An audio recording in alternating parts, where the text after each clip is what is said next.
And we are live yet again for another Premier League roundup, this time week 33. Week 33, it's almost the end. It's almost the end of the season. It's crunch time. It's crunch time. How's everybody doing today? For those of you guys watching the replay, how are you feeling? How are you feeling? You know what I mean? Wherever you are in the world, how are you feeling, man? How are you feeling? I'm feeling good right now. You know, came home from work. You know what I mean? Took a little nap, you know what I mean? Watched the Leicester Crystal Palace game. I did get my prediction right that Leicester were going to win. Not spot on. I did predict a 2-0 win. But, you know, good come from behind victory for Leicester City as they put their stronghold on the third place spot. And they iron second because United, you know, dropped points. So, how's everybody feeling today, man? How's everyone doing? We're going to get straight into things, but I just made a video, put it out on the channel about Julian Nagelsmann over in the Bundesliga. I almost said Bayern Munich, moving from RB Leipzig to Bayern Munich. Oh, boy. Jesus. When there's competition, you know, Bayern Munich knows how to get rid of their competition. You know, the last competition was Dortmund, and they got their best striker. They got quite a few players from them, and they just knocked the life out of Dortmund. Dortmund has since tried by spending a whole lot of money, but you can't. You know, you don't have Lewandowski, you know, Aubameyang left, and it's not the same, man. It ain't the same. The Bundesliga is a weird league, man. Seriously. I saw someone made a comment saying that managers do bounce around leagues, you know, but not necessarily, though. Not necessarily, you know what I'm saying? Not necessarily. Because for like the Premier League, they don't bounce around like that, you know what I mean? They get sacked, they leave. You might see them 2 seasons after, but not like immediately, you know what I mean? You don't see a lot of situations where a manager goes from one club to another club before the season is over. You hardly see that. I think the last time something like that happened was with Marco Silva, and he ended up, you know, getting lured in by Everton, got sacked by Watford, went to Everton and failed. So it is what it is, man. Big up to Moritz in the house. How are you doing, Moritz? And Coach's Desk says Bundesliga is Bayern Munich. It's Bayern Munich's league, man. That's what it is, man. It's Bayern Munich's league. So Triller said having spaghetti and meatballs right now with some garlic bread. Arnav Gupta in the house. How are you doing, Arnav?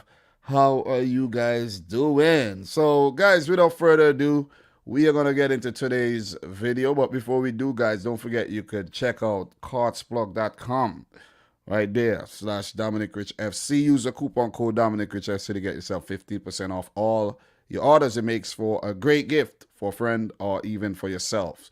All the links will be in the description box down below. Check the site out. I will definitely appreciate it. Thank you. So let's get into proceedings, man. You know, time is of the essence. Time is definitely of the essence. And we have a lot to go through. I don't want to be here for 5 hours today, but maybe about 2 hours and some. We have a lot to go through, you know. I'm a very, very, very busy man. You know, by the time you blink, I gotta go back to work in the AM again, and then we got Champions League tomorrow. So, you know, let me rest up. Let me rest up the voice. You know, so let's do this, man. Let's talk about what happened over the weekend in terms of the Premier League. We had a League Cup final, and before we end the stream, we're gonna take a look at what's going on around Europe because we have a tasty title race over in La Liga. I don't think there's a title race in Germany though, but there's one in La Liga. And we check out the Serie A, we check out Ligue 1 where there is a title race there, but there ain't a title race in the Premier League. So yeah. So guys, let's talk about the League Cup. The League Cup final where Man City went on to win 1-0, courtesy of a header in the 82nd minute by Aymeric Laporte. The uncapped French defender Aymeric Laporte, who has been playing second fiddle all season to John Stones and Ruben Diaz, but he had his moment of glory when he scored the winner for Pep Guardiola's team And another successful Carabao Cup run where City went on to win their fourth Carabao Cup title in 4 years. Ridiculous. And that was the eighth title overall to tie with Liverpool with the most Carabao Cup titles. It was an amazing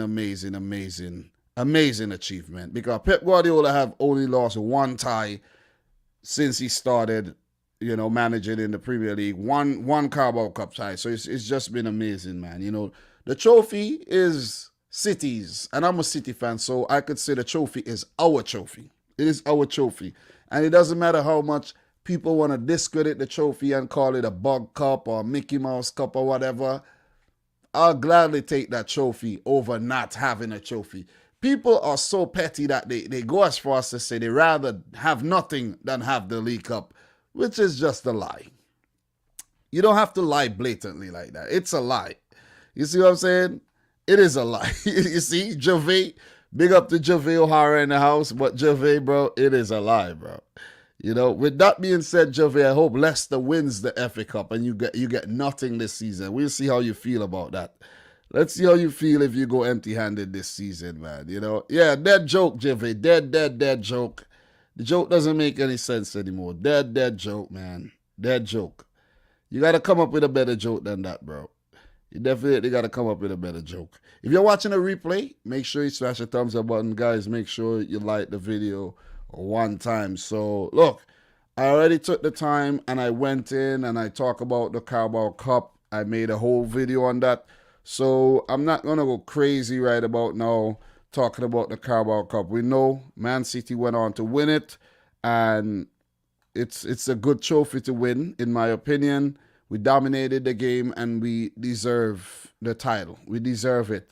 We definitely did deserve to win that thing because what Spurs brought to the table, it wasn't deserving. They didn't deserve to win the trophy.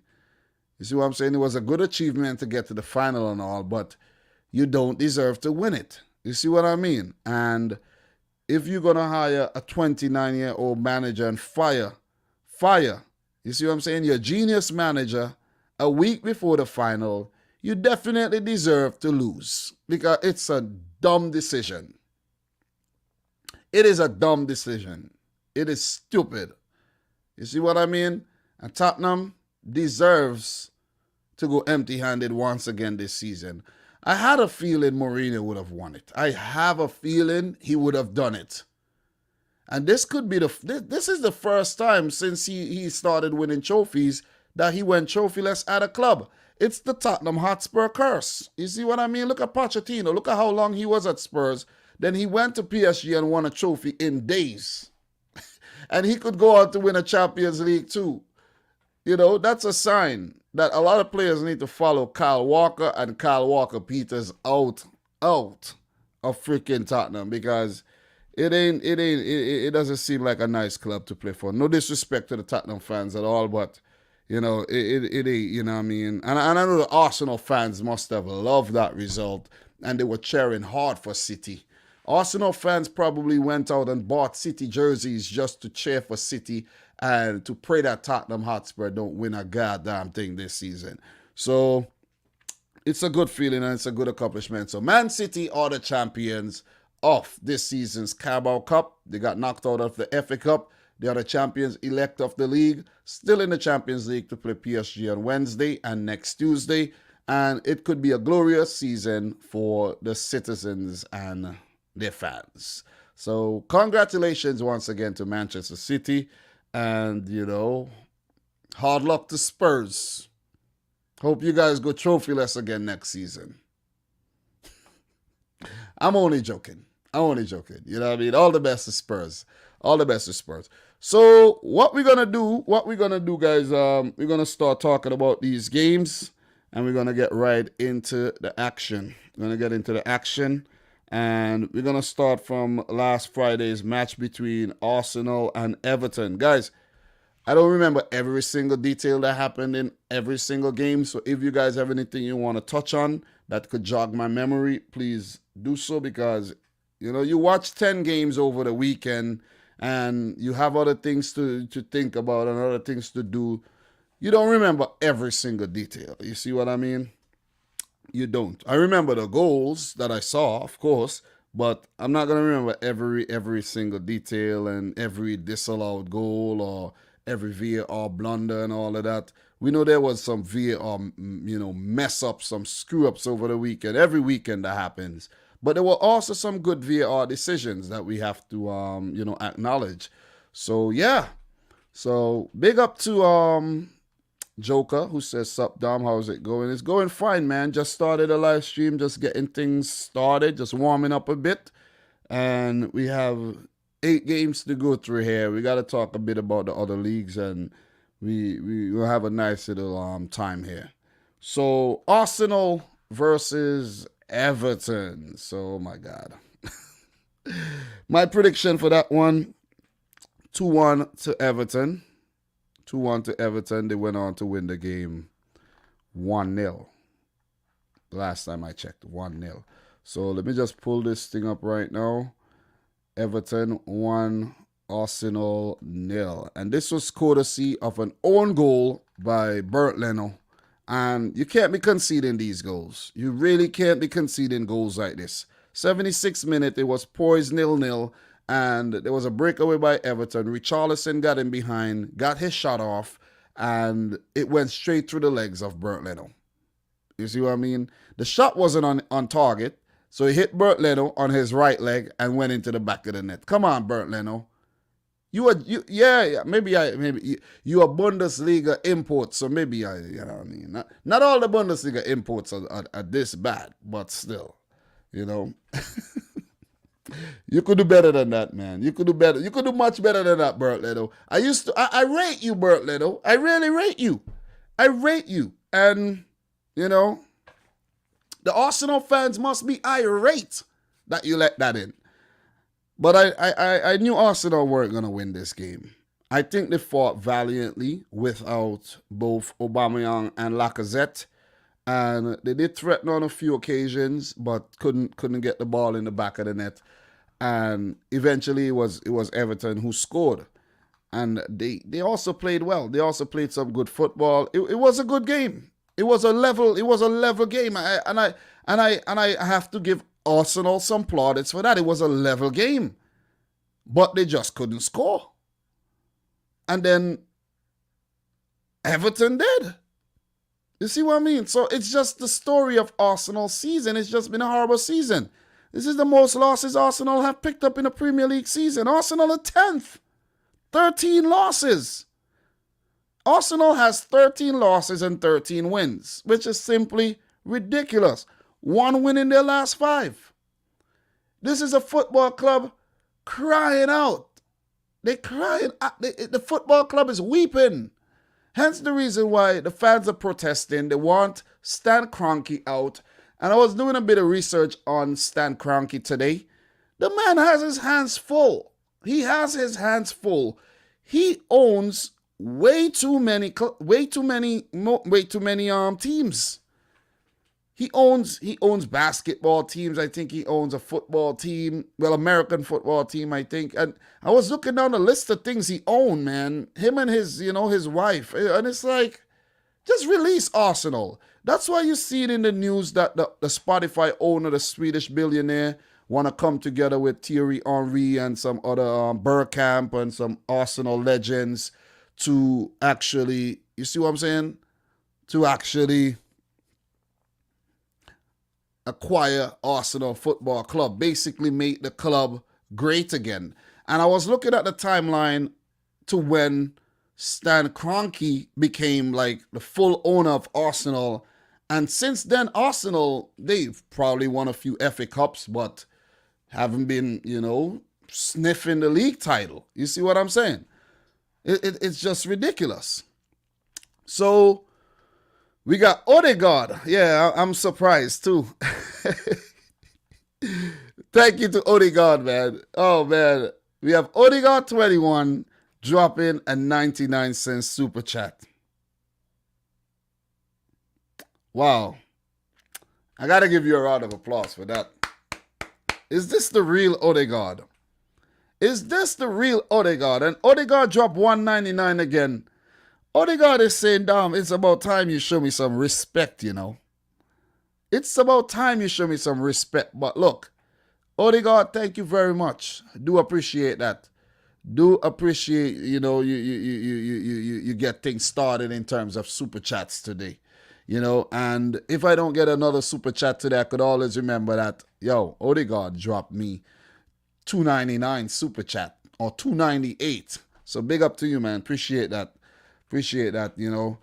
You have been a good supporter of the channel, but sometimes, some of the things you guys say in the comments be like throwing me off, you know what I mean? So, wow. So look, man, you see, that's why Julian and, Dupe saying, I see you. Big up to K-Block in the house as well, saying, going to Crew SC versus Monterey on Wednesday. Enjoy, K-Block. Enjoy for you and I. Enjoy for both of us. So, Gervais says, I would trade all of Chelsea's Prem title in to have the amount of Champions League Liverpool or Real Madrid have. You're bugging out, bro. Relax yourself. It's better to own what's in your yard first than you want to go out and own what's abroad. Come on. So come on, man. You don't see what's going on with the Champions League? Like, relax, man. You got a Champions League. Be happy about it. You talking about you want to trade in your freaking Premier League titles. Like, come on, relax yourself. Listen, man, Gervais, you on fraud watch these days, big time. You on fraud watch. I gotta, guys, keep your eyes on Gervais, though, you know what I mean? So, Adnan in the house. Adnan says the Rams, Nuggets, and Arsenal. Yeah, there's a lot of other things. You could check his Wikipedia page. You're going to see the list goes on. The amount. The man is worth $8 billion. That is ridiculous. $8 billion. Arsenal should really be the best team in the league. $8 billion. You know what I'm saying? I'm not saying he's going to put his money into it like that, but still, where there's a will, there's a way. It could happen. It's just ridiculous that Arsenal are so bad. It's so bad. They're so bad that Everton are outshining them this season. Everton are 8th with 52 points. That's a 6-point gap over Arsenal. And Carlo Ancelotti's men are doing the business. 15 wins, 7 draws, 10 losses. They are fighting for Europe. They could definitely get one of those spots. It's going to be difficult, but it seems like they could snatch that Conference League spot from Tottenham Hotspur. These two North London clubs have been rotten this season. So Everton do have a game in hand. So they play next. Their next game will be against Aston Villa. If they win that game, they go above Tottenham. They have West Ham, Sheffield, Wolves, and Man City. Not easy games at the back end of the season here, but from the way Everton are playing and the form they've shown right now, who knows what could happen. So round of applause to Carlo Ancelotti's men. There's a few things I have to make note of here. The fact that we had Fabian Delph coming back from an injury, long-term injury. Yerry Mina, I haven't seen him for a while too. And there was also Pickford back in the mix. He had to pull off a few good saves. Martin Odegaard fit again. Willian, oh man, I was like, I forgot Willian even played for freaking Arsenal. So it's just typical Arsenal, man.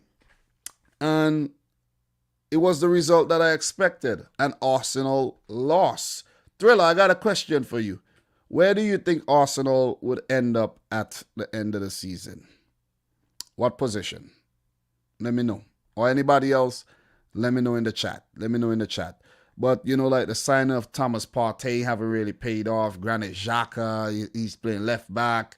Like, I don't know, man. I don't know. Cullum Chambers, Rob Holding, Pablo Mari. When you look at this team does not put fear in your heart one bit. Doesn't. You have Danny Ceballos there on loan, but then you have Joe Willock out on loan at Newcastle scoring them for fun. It doesn't make any sense what Arsenal are doing right now. It doesn't. It really doesn't. It doesn't. So, Gervais asking Dom thoughts on the Football Hall of Fame first 2 players. I didn't really go to look too much into that, but I think it was Shearer and Henry, right? Those are the first two players inducted. And of course, definitely Premier League legends deserve to get inducted in the Hall of Fame. And as B2K is confirming that right now. So yeah, definitely legends, man. I grew up started watching the World Cup, and I remember World Cup '98. I heard about Alan Shearer. That was the first time I heard about Alan Shearer. That was the first time I started watching football in '98, the World Cup. I didn't watch club football growing up, and Alan Shearer, man, playing for England, and young Thierry Henry for France, winning the World Cup in '98. So I am definitely familiar with these guys, man. So K Block is saying, just done watching both ads. So now I see you, Dom. You make CONCACAF Champions League preview. No, bro. I don't watch the CONCACAF Champions League. Where would I have the time to watch the CONCACAF Champions League and then to watch the UEFA Champions League and then to, spend time with my wife and the kids and no. Gotta take it easy. So big up to Adam in the house. Adam says, hello everyone, how y'all doing? I am good, no reason, just feeling good. Yeah, listen, just having life alone is a good reason to feel good, okay?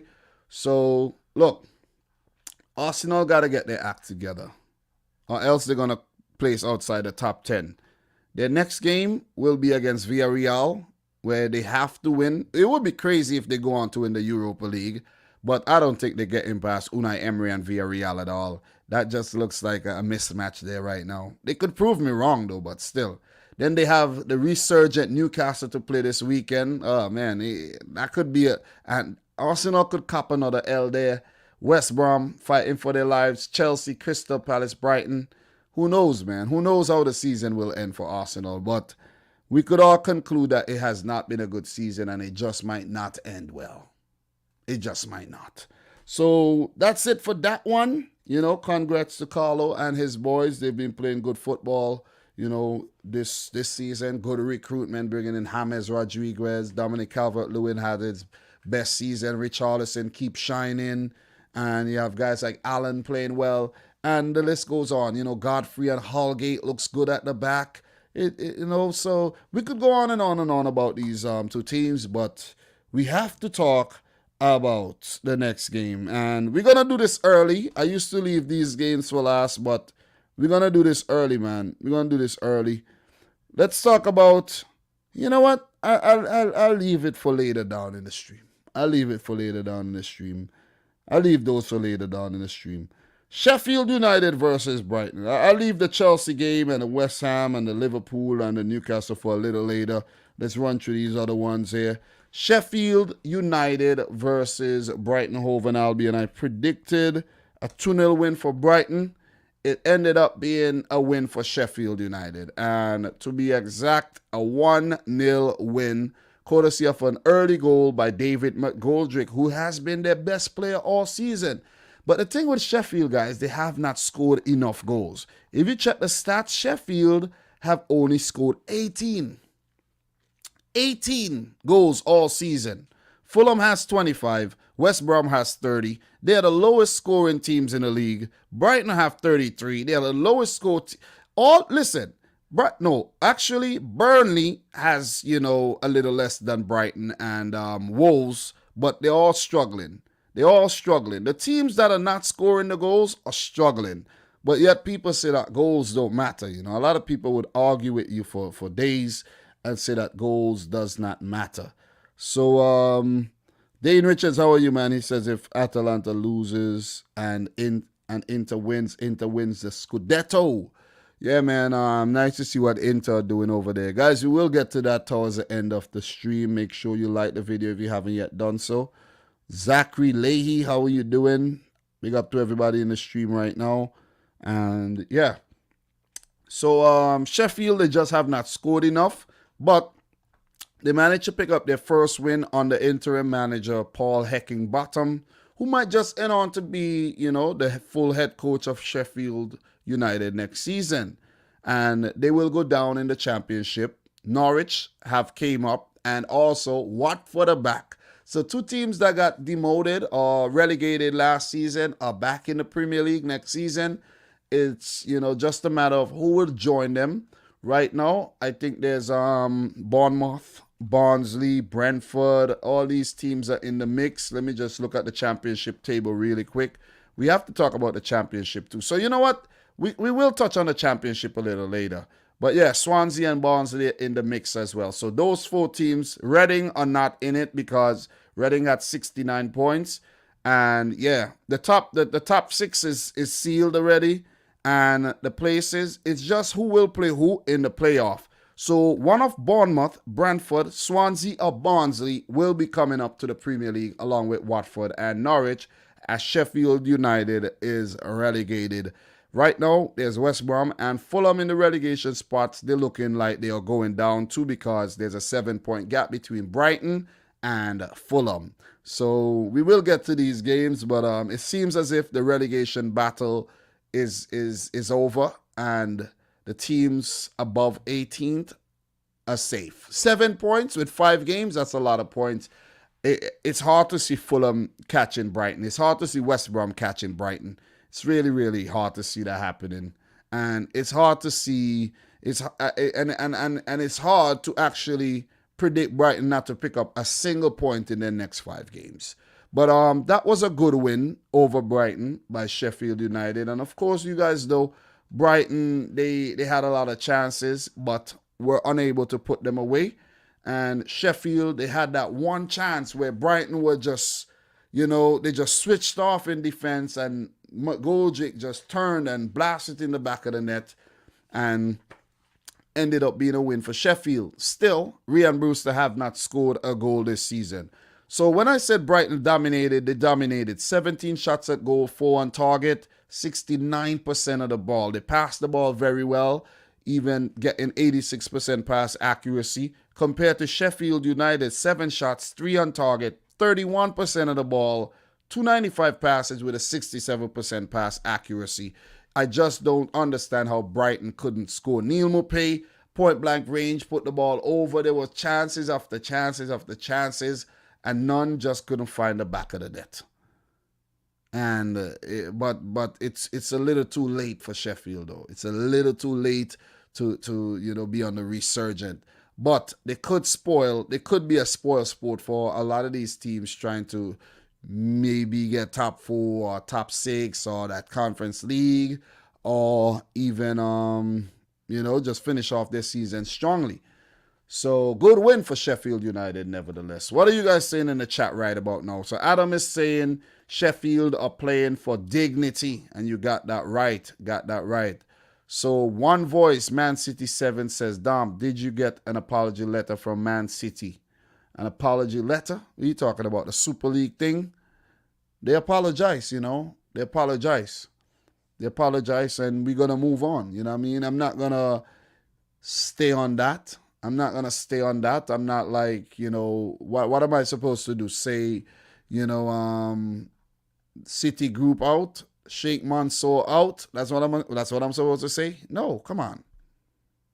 These guys made City great. You see what I mean? They made City great. Liverpool want FSG out. Arsenal want Kroenke out. Man United want Glazers out. But listen, without our ownership, we probably be nothing. So yeah, you see what I mean? So Adnan is saying no relegation battle at the moment, definitely.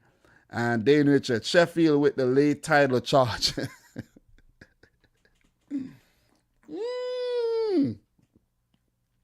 Oh man. All right. Oh boy, you guys are funny. So yeah. So Thriller saying I'm rooting for Brewster to score just 1 goal before the season is over. Yeah. Let's hope he at least gets a goal for his confidence. But I have a feeling he would go down to the championship and light it up, you know what I mean? Because he did that last season. That's why Sheffield bought him. He light up the season. Big up to A-Bob in the house. I didn't even realize you were in here. He says, she said, not he said. A-Bob says, excited for Norwich, Watford, and hopefully Brentford. I want to see Brentford. Brentford has never been in the Premier League. I would like to see Brentford. You know what I'm saying? I don't want to see Swansea and Bournemouth in the Premier League again. Sorry, man. I want to see Mbueno in the Prem. Mbueno, you know what I'm saying? That's who I want to see. I don't want to see freaking Swansea to get relegated again. Look, as much as Norwich might get relegated next season or Watford might go back down, man, still, at least City has smashed Watford for 6 twice. At least we see something like that, you know what I mean? But we just want something fresh, man. We need something fresh in the league, and I think Brentford or Barnsley would give us that. I don't want to see Swansea or Bournemouth, but who knows? It just might be one of them. So, look, don't have to be crazy long here on the Sheffield-Brighton game, but good win for Sheffield. They needed that confidence booster, definitely did. And it's been a demoralizing season for them. They will go back down to the Championship after just 1 season, 2 seasons up, and they will have to fight really hard to get back again. So for Sheffield, they play Tottenham. They just might beat them. Then they have Crystal Palace, Everton, Newcastle, and their last game of the season will be against Burnley Football Club. So all the best, Sheffield, when you go back down. All the best to the Blades. I can't say, the Blades were put to the sword or the Blades put them to the sword again until maybe the 22-23 season. As for Brighton, they might be safe with 34 points. They play Leeds next. That's not going to be an easy one. Then they have Wolves, West Ham, Man City, and Arsenal. They just might beat Arsenal on the last day. They just might. They just might. Because it's Arsenal. Didn't Villa beat Arsenal on the last day last season to survive? We just might see a situation like that again with freaking Brighton. So that's it for that game. And that's one's over. Good win for Sheffield. Good win for Sheffield. So what are you guys saying in the chat right now? Big up to everybody in the chat. Talk to me. So we have let me see what you guys are saying right now. Dane Richard says Brewster gonna do a Lingard and score with the last kick of the season. Ooh. Let me see what else are you guys saying here. Adnan is saying I'm rooting for Brewster to reach 5 shots on target.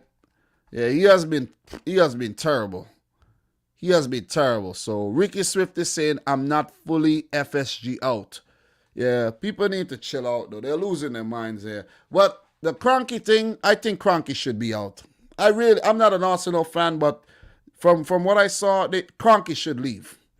I think the billionaire, Mr. Ek from Sweden, he might be a more progressive owner. And the fact that players are being involved, it will take the football club further. You see what I mean? Because you have people who play the sport making the decisions, and that's always a better thing. When you have Kroenke who's just in it basically for, oh yeah, these are my toys. I own this one, that one, and that one to build his wealth. Come on. I know the Ek guy might be in it for the money too, but still, at least make a change, man. The people from Sweden are very, very progressive, so that could be a good thing. That could definitely be a good thing. So thank you very much, Legend Sweet, for the £4.99 super chat. Dominic Kalicha Iheanacho should come back home and City need a striker. I don't think so, bro. I don't think so. Once again, Kalicha Iheanacho has found his groove, and we don't want to take his groove back from him by bringing him back to City. Look at what Pep did to Angelino. When you really think about it, Angelino would have been a nice little left back for us to have right now. You see what I'm saying? We've been struggling with the left back situation. We had a left back and we sent him to freaking Leipzig, then sold him to Leipzig. He's done well over there. He's whipped in some wicked crosses. He's scoring goals. And we got a left back in Benjamin Mendy who I don't understand why he's still at the club. He needs to go. You see what I'm saying? He needs to go. He runs like if he has he runs as if his waistline is like big. You know what I'm saying? He just bounces around. You see what I mean? And he is so left side biased, you know. Like I know he's a lefty, but he's so left, and he did score a goal with his right foot, but he needs to leave, bro. I don't want to see him at the club next season at all. I don't. I really, really don't. But appreciate that once again, Legend Sweet. Definitely do. Iheanacho, and the reason why I'm saying this is if he's doing well, just let him stay there and do well. He had to wait for his turn. He had to fight for his place, and he's in a really good spot right now. We're going to get to that game soon, and it would be unfair to bring him back to City, and we all know Pep's going to have him on the bench. We know this. Pep would have him on the bench. Pep would. Pep would. You know what I mean? So let him stay at Leicester and let him have his shine. You know what I'm saying? Vardy has taken the back seat a bit, and Iheanacho has, you know, jumped in and start piloting the ship. So big up to Iheanacho. You know what I'm saying? Big up to Iheanacho, and just let him do his thing, man. Let him do his thing. You see what I'm saying? Let him have his shine. Let him have his shine.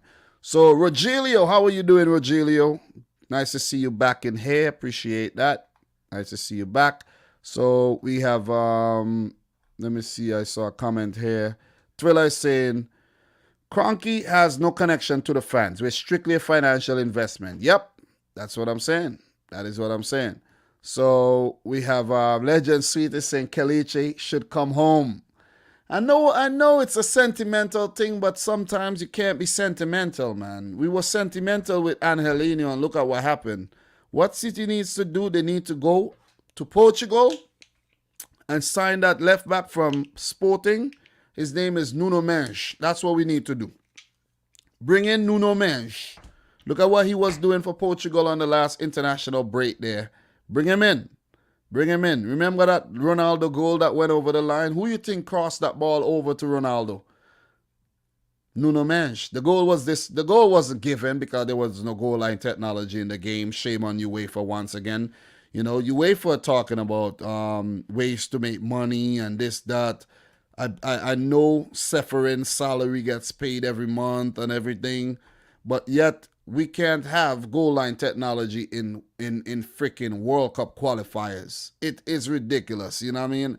And a lot of people are still on UEFA's side. Like, it's simply nonsense.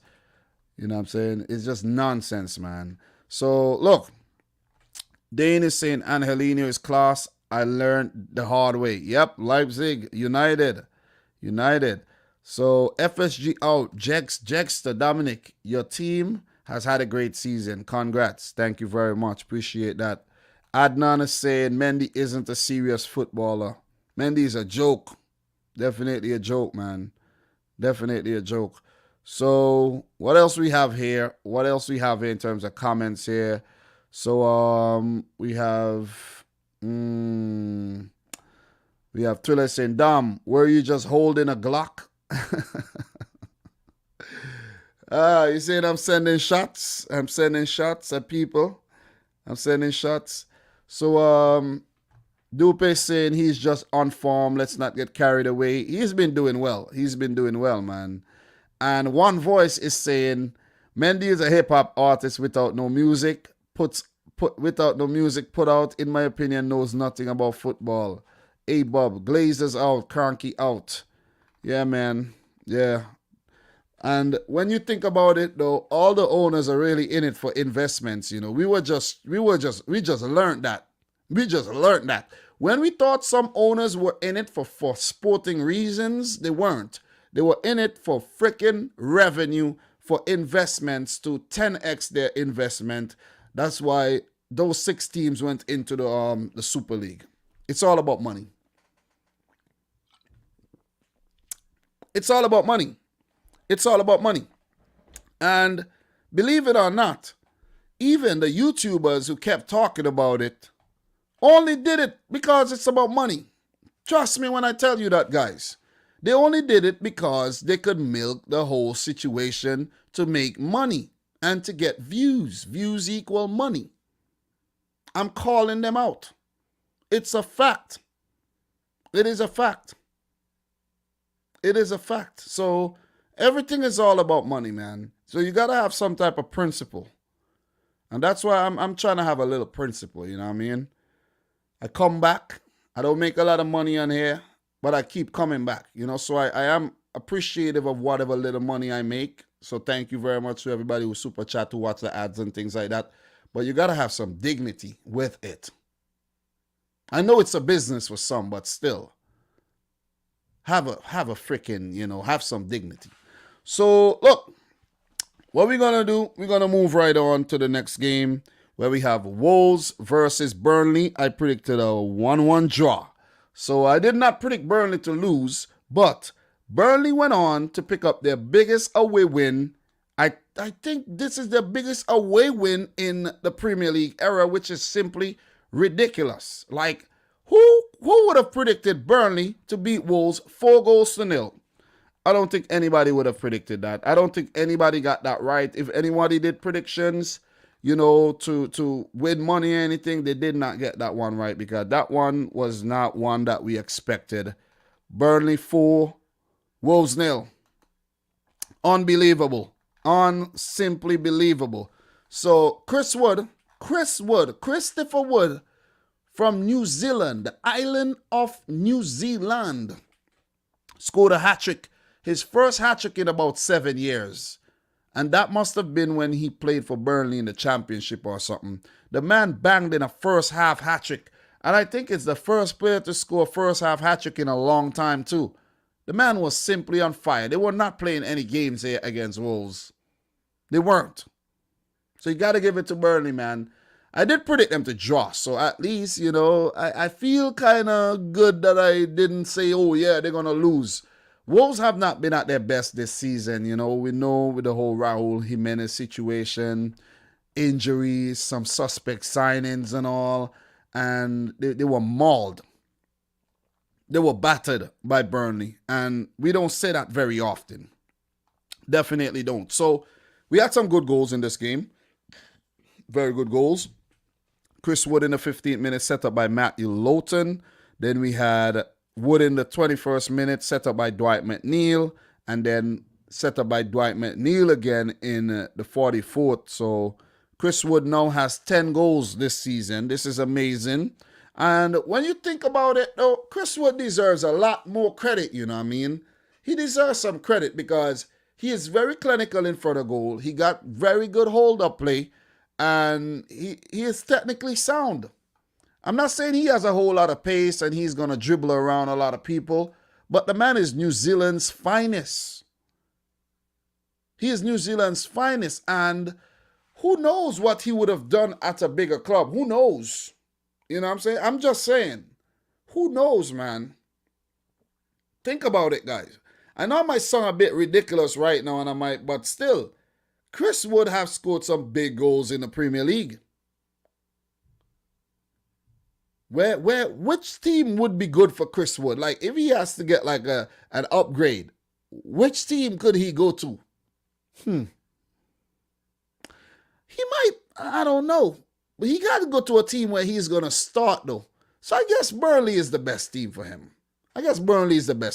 Man. Because if you go to another club, yeah, you see, Gervais, bro, you're losing a lot of credit here. Listen, you're losing a lot of credibility around here, bro. Because when you say Chris Wood is bang average, you definitely don't know what you're talking about. You definitely don't know what you're talking about, because you can't be bang average and score 10 goals and score a hat-trick against Wolves when, you know what I mean, the Wolves are picking up 2 victories against City. I know it's not the same personnel, but still, you gotta show a little bit more respect there, bro. You see what I mean? You know, there's a time to joke and there's a time to be serious, and I think Chris Wood deserves a lot more credit. He does. Seriously.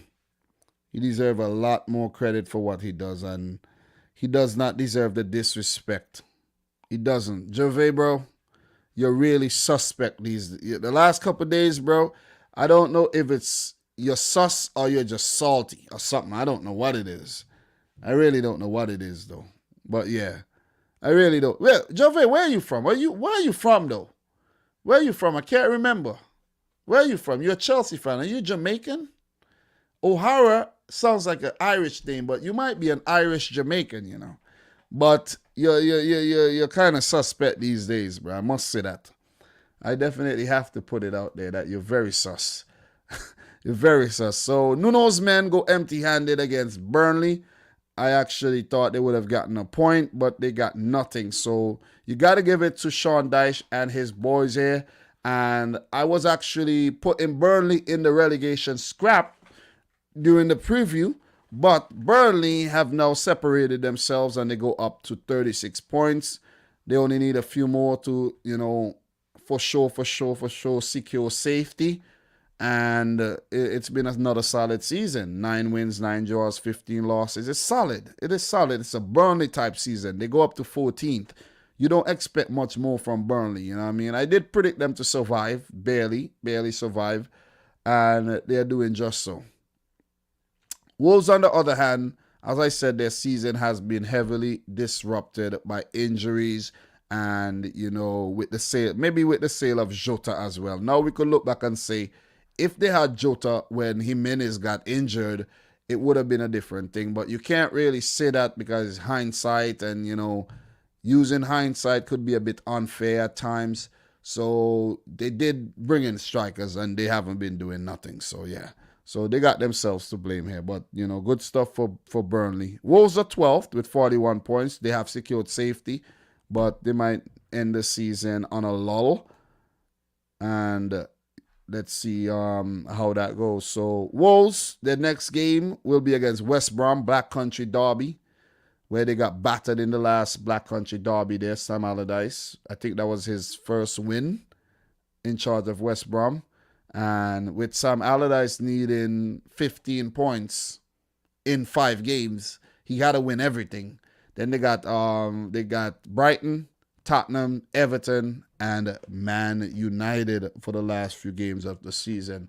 So, look, for Burnley, we know they're a gritty outfit, and they are another team that has recently got some money injected in them from American investment, Alan Pace, to be exact. They have done satisfactory this season, satisfactory performance.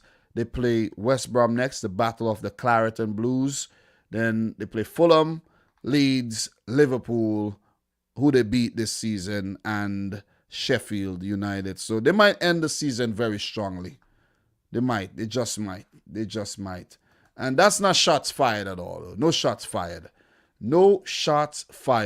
So we see Adam saying, damn, all these fans that are diehard fans are always too biased and cannot or won't open up their mind to different opinions or even worse, facts. Yeah, I know, man. I know.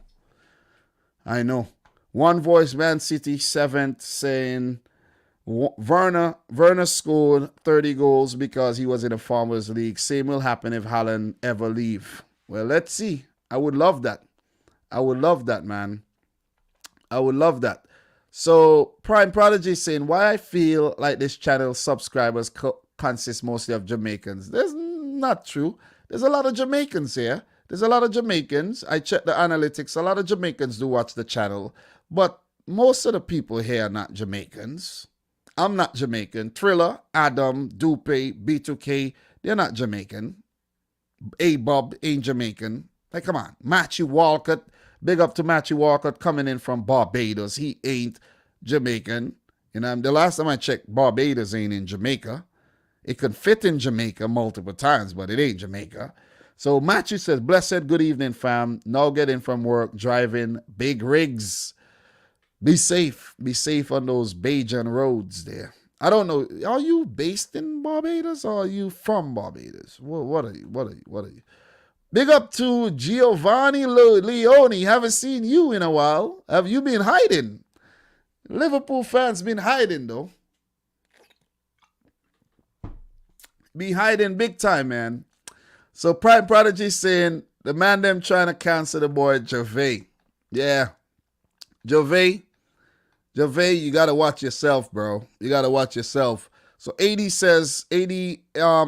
says, with 10 plus goals in 4 straight seasons, Wood is definitely better than average. Thank you very much for dropping that nugget there. Definitely. So Twiller is saying, I wouldn't mind a hold-up player like Wood. Let's get the wingers run past and link up play with them. Look, Wood would do a great job at Arsenal. He would do a great job at Arsenal. I ain't even going to lie. Having Wood there, he would dispatch most freaking shots that a lot of them other strikers would miss. But they won't go in for that signing. A signing like that would be a Moneyball signing.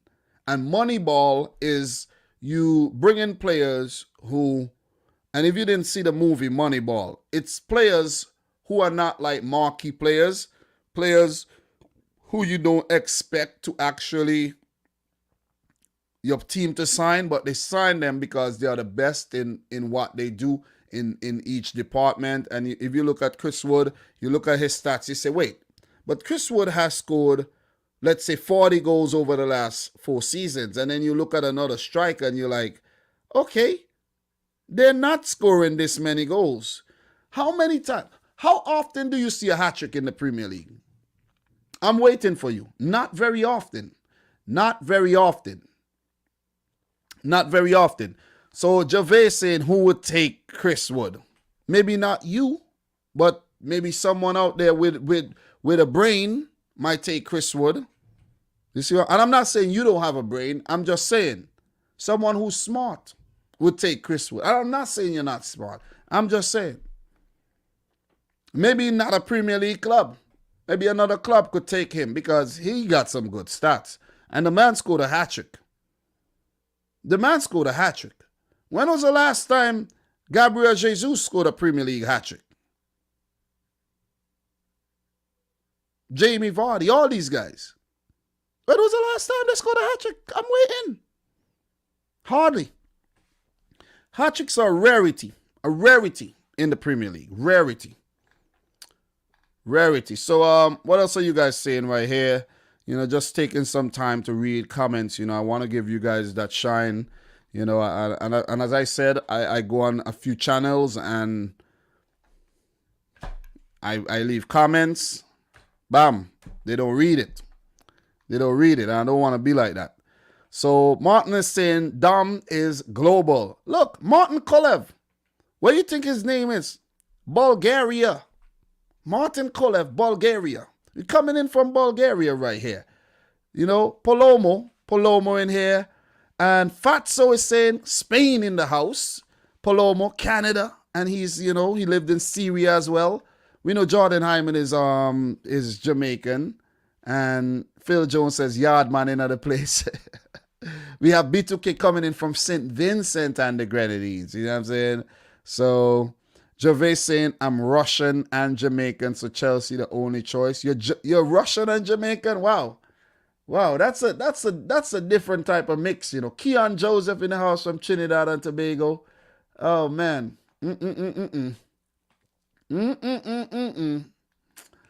We're worldwide, man. We're worldwide. Let's just say that. We're worldwide, man. We're worldwide. That was the goal in the first place. We're worldwide. So Adam is saying, as a Chelsea fan, Werner is a flop, but he needs next season to prove himself. Same as Havertz and Ziyech for this season. All 3 flops. I think Ziyech needs more opportunities. He's not really a flop in my opinion. I think it's more opportunities he needs.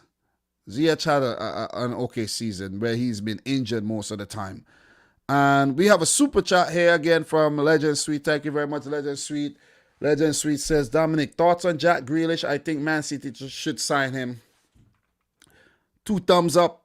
2 thumbs up. If we have to sign anybody and we have our eyes on Grealish, we should make it happen. I would love this signing. I would talk about this all summer if we sign Grealish. I would definitely do. Because you see how much Aston Villa missed the guy. You see what I'm saying? Aston Villa misses the kid like, what I'm saying? Like, oh man, like a baby, a young baby misses his or her mother. You see what I'm saying? So I have a young baby, so I can attest to that.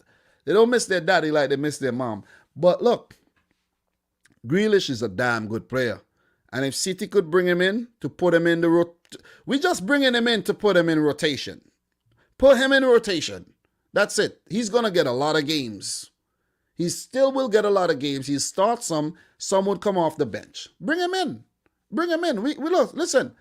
Aguero's leaving. Fernandinho's possibly leaving. Mendy is definitely leaving for sure. I know this. This is going to happen.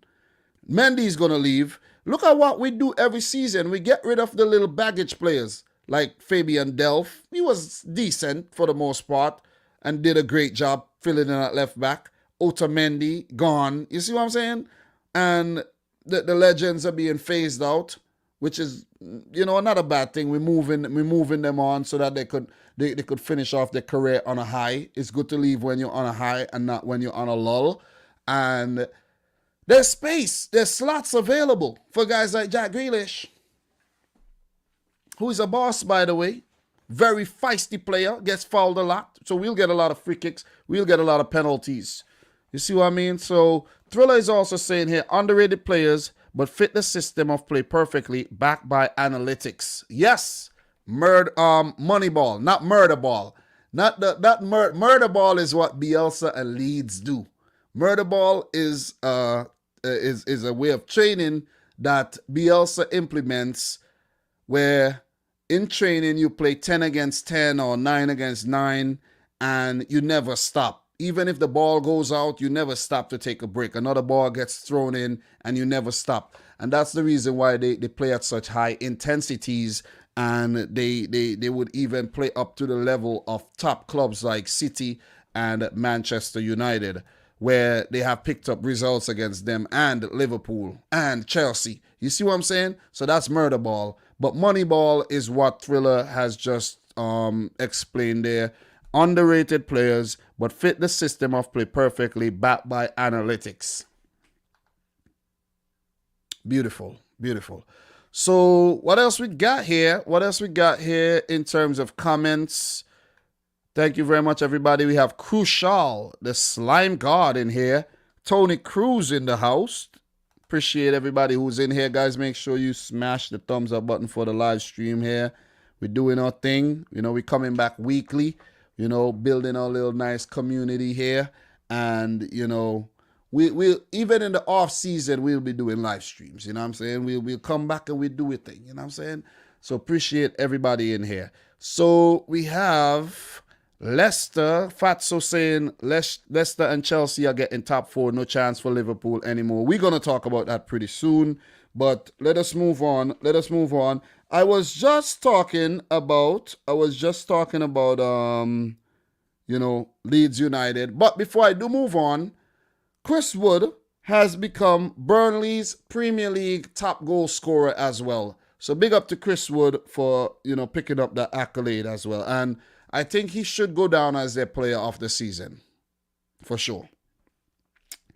Leeds versus United. Oh boy. What a boring game. What a boring game. Leeds versus United. What was that? A 0-0? 0-0, right? Really? And this is the United. Listen, this is the United team that they're talking about 21. Really?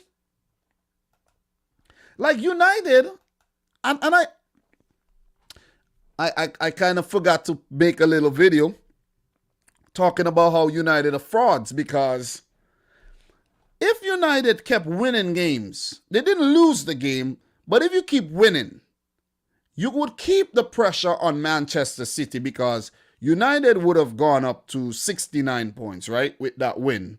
City, 77 points, right? It's only an 8-point gap. If City lose, United win, the gap comes down to 5. And then the pressure is on. Because let's say City lose again, the gap comes down to 2. And then you're on. Listen, then you have a title race. But United, when you got to keep the pressure on Man City, you're going and drop points. You're going and drop points. City now only need 8. What is it? No. City could actually, we could clinch the title this weekend. We could clinch the title this weekend. Man City play Crystal Palace. If City beat Crystal Palace, go up to 80 points, right? And Liverpool somehow manage to beat Man United. or even draw. Let's say it's a 1-1 draw. United would go up to 68 points, whereas they would need 12 points to catch Man City, and there's only 12 points available to get. And when you look at the goal difference here, Man City has a 45 goal difference, United 29. So the league could be wrapped up. It could be wrapped up this weekend. And hence the reason why I've already scheduled my prediction live stream for this Friday. And I titled it that, Liverpool versus, United versus City is a big, United versus Liverpool, that's a big game historically as well. And Man City closing on league title. We could lift the title this weekend. We can, and it would be a glorious thing to just get that out the way. Get that out the way and focus on the Champions League second leg. You see what I mean? Guys, don't forget, your boy Dominic Rich live tomorrow for the watch along Real Madrid versus Chelsea. I know Gervais is going to be in the house. I know a lot of you guys are going to be in the house. And, make sure you get your beer on deck, get a snack, and we'll be here watching along to that game. I'm going to work on ways that I could improve the watch along in terms of the little graphics on the screen. Something, I got to work on something, but it takes time, though. It takes time. Everything takes time. You see, for example, like my thumbnails for this show, it evolved over the season. And I really like the way it got, and I will continue to improve it. Hopefully, it looks better than it. Hopefully, it continues to improve. But look, United are frauds. That's the bottom line here.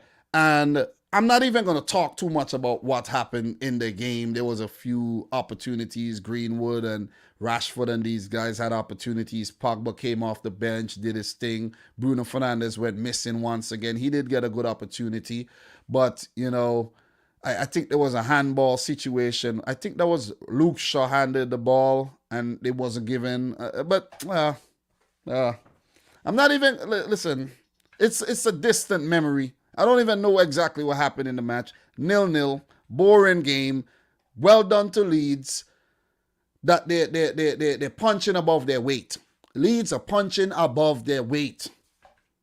They haven't been in the Premier League in 16 years, and they come back to the league and they're beating City. City couldn't beat Leeds this season. Chelsea, draw against Chelsea, draw against United, Liverpool. This is ridiculous. This is Leeds. Leeds deserve the utmost respect. I gotta give it to Leeds. The utmost respect, man. 2 thumbs up to Bielsa and Leeds. And they did all this without even a Rafinha, a Rodrigo, these big players who they brought in. They did it without them. It's like you gotta give it to them. Leeds are the type of team that has that moneyball mentality by bringing in players based on, statistics and everything. And you could see it's paying off because these players from Leeds, they can play in any position. And that's ridiculous. It's total football. Shout outs to Luke Ayling also, who has played every single match for Leeds since they got promoted. You have guys like Alioski, who's from North Macedonia, who's playing well. Melier in goal, pulled off some big saves as well. Pascal Strike, the Dutchman. These guys, listen, let me make this known right now. If Manchester City wants to sign one of these Leeds United players, they have some leverage. City has some leverage here. Let's say Man City look at Rafinha and they want to sign Rafinha. Or let's say Fernandinho is leaving and they want to bring in Calvin Phillips. Oh, light bulbs start going off in your head now, right? Jack Harrison. Just let Leeds have Jack Harrison. Let me just take a look at Jack Harrison and see his contract. You know what? His contract is expiring. With City at the end of... Wait. No, his contract at Leeds is expiring. He's there on loan. Let me see when his contract at City expires. Give me 1 second. He has another year left on his contract at Man City. So all you got to do is say, hey, man, look, Harrison, he's a player very important for the last 3 years. Do you want him? He's currently rated at 15 million euros. Calvin Phillips, very good player. We're interested in Calvin Phillips. And you know, that's how a lot of the managers talk and stuff, you know, the Spanish speaking managers. You know, remember Pochettino, Phillips, how much is he worth right now? 27 million. That's his market value, but he should be worth way more than that because of the way he's playing. He's a damn good player. Big up to Calvin Phillips, man, because Calvin Phillips is a beast right now. I'm telling you, Calvin Phillips is so underrated. And this one is the best DM in the world. This one is the best DM in the world. Aren't you seeing what Calvin Phillips is doing right now? Why you think Man City couldn't beat Leeds? Calvin Phillips. Why you think United couldn't beat Leeds? Calvin Phillips. It's Calvin Phillips. They struggled when he was out, and as soon as he came back, the man has just the glue. He takes free kicks too. He takes corners. The man is solid. Listen, Pep Guardiola, line up Calvin Phillips. Fernandinho leaving.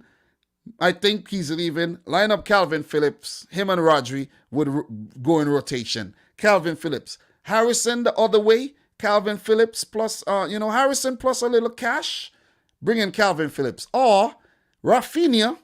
Harrison the other way. A little cash. Rafinha. Deals could be made. And guess what? Leeds United and Man City has a little relationship going there with the whole Jack Harrison thing. Ian Poveda as well used to be a Man City player. So, you know what I'm saying? Like, come on, make it happen. Make it happen, man. Make it happen. So we have Legend Suite saying Manuel Locatelli as CDM. Look, I don't know much about Locatelli. I don't watch the Serie A like that. I don't know about Locatelli like that. I know he's a quality player, but trust me, Calvin Phillips would be the better signing. He knows the league. He's not going to come in and be timid. Locatelli might be a player who come in and he gets lost in games. You see what I'm saying? But a player like Rafinha or Calvin Phillips, that'll be a nice signing to make. That'll be a nice signing. Taha Bezri, big up to you. Big up to everybody in here. Make sure you smash the thumbs up button. Let's get the live stream to 50 thumbs up, man. Appreciate everybody who has come in here. We just hit 49, almost 50 people, which is a nice sight to see, seeing that it's a mellow Monday evening and most people are probably sleeping or doing other things right about now, but do appreciate it. So, Prime Prodigy, St. Patrick, Bamford, nah, Bamford could stay where he is. Bamford could stay where he is. He misses way too many chances. Way too many chances. We have Jove again. You're getting a lot of shine around here. I don't want to see City in the UCL final. It's going to be 2008 all over again this time. Werner will be John Terry. Look. You, Jove, you just don't... We get it, bro. You just don't like City. Crucial is saying Casemiro's still the best DM in the world, though. That's just an opinion. That's just... I think... Listen, man. I still think N'Golo Kante is up there. I don't think Casemiro is the best DM in the world right now. I don't. He's a good player, but he's not. Stu Mack is saying, Dom, is it a coincidence on the weekend that Leeds draw with United that a Bielsa pupil at Bilbao at 17 or 18 years old bags the winner for Pep, schooled by Bielsa? Oh, you're talking about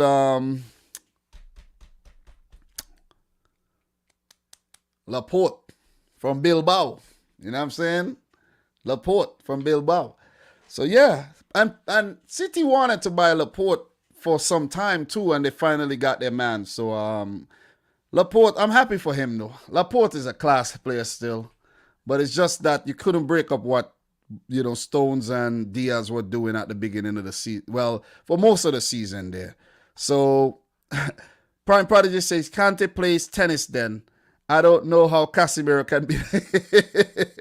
I don't know. Listen, people that are watching the games here. Listen, N'Golo Kante is still a very good player. He did suffer some injuries and it kind of, and then Frank Lampard was playing the man out of position. Like, I don't get this guy, Lampard. How you playing Kante as an attacking midfielder? Like, I don't get this, man. Kante is a player that you have to let do his thing. Just let him do his thing. Let him do his thing and then you will get results. You get results. So, look. Fernandinho as well, formidables. Fernandinho is still up there amongst the best central defensive midfielders in the world. Legend Sweet is saying Jose Luis Gaya, very, very good left back. And that'll be a good signing if Pep wants to bring in a left back. Also, I don't know how fit Alejandro Grimaldo has been. He has been linked with City for some time too. There's some quality left backs in the world. And best believe it, City are going to sign one. Believe it. We're going to have some things to talk about this summer. We're going to have some things. Because City want to do back-to-back. And they're going to go about it in the right way. Definitely will go about it in the right way. Legends is saying Man City could get Jose Gaya for cheap. Man City have good relationships with then get rid of Mendy. Yeah, Mendy could go the other way. Is Luis Gaya still at Valencia though? Was he at Valencia? I can't remember where he is right now, but I know he plays for Spain, and I know he was at Valencia. Jose Luis Gaya, and he got a nice name too. You know what I'm saying? He got a really nice game, and a nice name. I mean, so he is still at Valencia. He is still at Valencia, and he's 25 years old, which means he fits that mold. He fits the mold of players that Man City would sign. And I'm seeing here that 4 hours ago, Man United linked with Spanish defender, 40 million euro bid would get the deal done. Why does Man United need Gaya when they just bought Telles, who's basically flopped? He's done nothing. He's done nothing. Or maybe it's unfair to say that. Maybe it's unfair to say that. And they have, Valencia walk off field to protest racial abuse. Oh, yeah, okay. Yeah, I remember that thing with Diakabi. Listen, man. Man United always linked to every single body, man, But look, we have Leon Fife in here. How are you guys doing, Leon Fife? We also have, I saw somebody else say hi. Ilyas Abdi, enjoying your streams while doing some university work.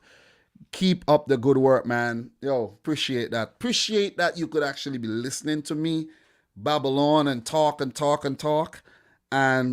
doing your little thing, you know what I'm saying? Because it's nice when there's a podcast or a live stream that you can listen to while you work. I do enjoy those types of live streams as well.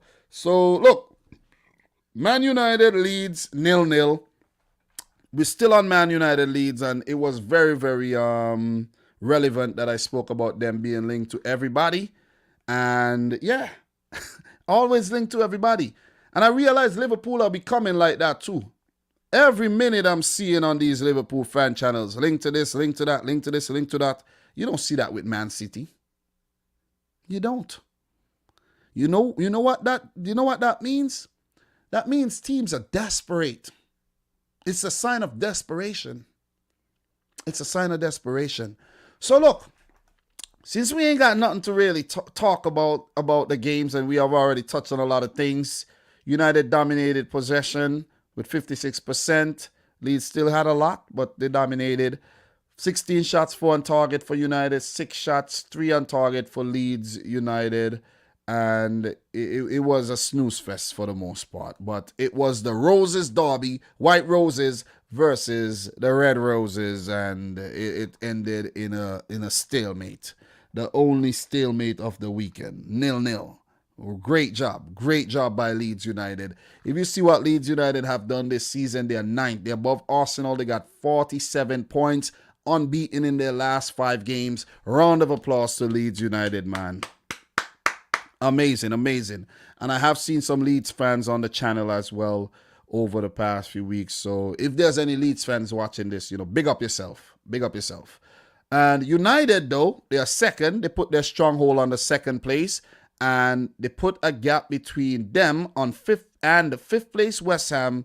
They have a 12-point gap. So it's safe to say that United will get top 4 and they will be in the Champions League next season, either by winning the Champions League, either by winning the Europa League, pardon me, they did get knocked out of the Champions League. You know, Istanbul, Başakşehir, Leipzig, you know what I mean? PSG knocked them out. And they are in the Europa League. So if they win the Europa League, they'll be back in the Champions League nevertheless. So that's trophy for them.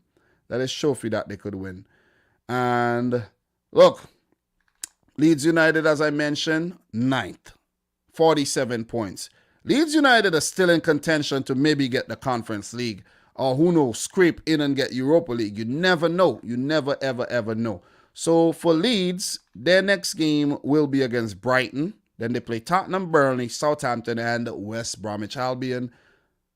A lot of winnable games there for Bielsa and his boys to cap off a very, very, very solid season. For Man United, their next match will be in the Europa League against Roma. And you guys better not get knocked out by Roma, though. You better not. You better not. Chris Smalling will be coming up against his old team as well. So that will be one to watch. Henrik Mkhitaryan up against his old team if Mkhitaryan is fit right about now. And there might be a few other clashes that I'm not talking about. But after Man United play Roma, they play Liverpool. It's all big games coming up for them. Then they have Roma again, Aston Villa, Leicester City, Fulham, and Wolves for the last day of the season. So overall, I think it's been another underwhelming season for United, if you ask me. You know what I mean? Like, come on. You should be winning the league. Should be winning the league. 21. See what I'm saying? 21. So, look, what are you guys saying in the chat right now? How's everybody feeling? And we're going to keep things moving, though. We're going to keep things moving. Let's talk about the Aston Villa versus West Bromwich Albion game.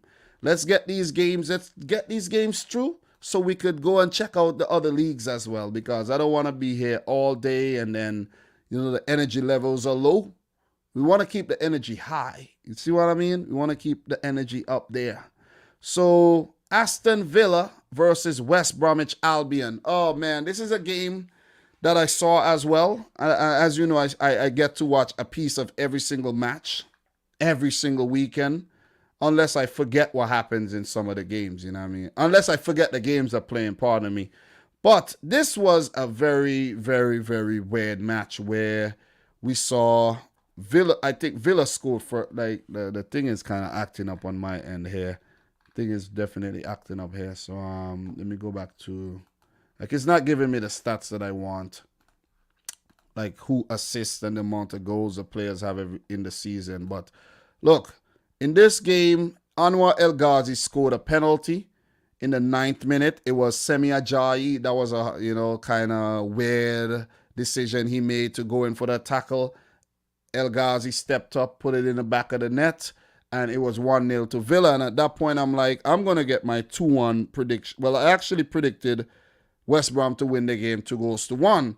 And then Mateus Pereira, he scored in the 23rd minute from the penalty spot as well. And it was level. And then Tyrone Mings, he scored an own goal after an Mbaye Diagne shot after a breakaway move. Mistake by the defender, Ezri Konza. Ezri Konza also made the error for the penalty. So it was Konza for the penalty, Konza the mistake that led to the goal, and West Brom 2-1. So I'm saying to myself, okay, I'm getting my prediction spot on. Spot on here. I'm feeling good.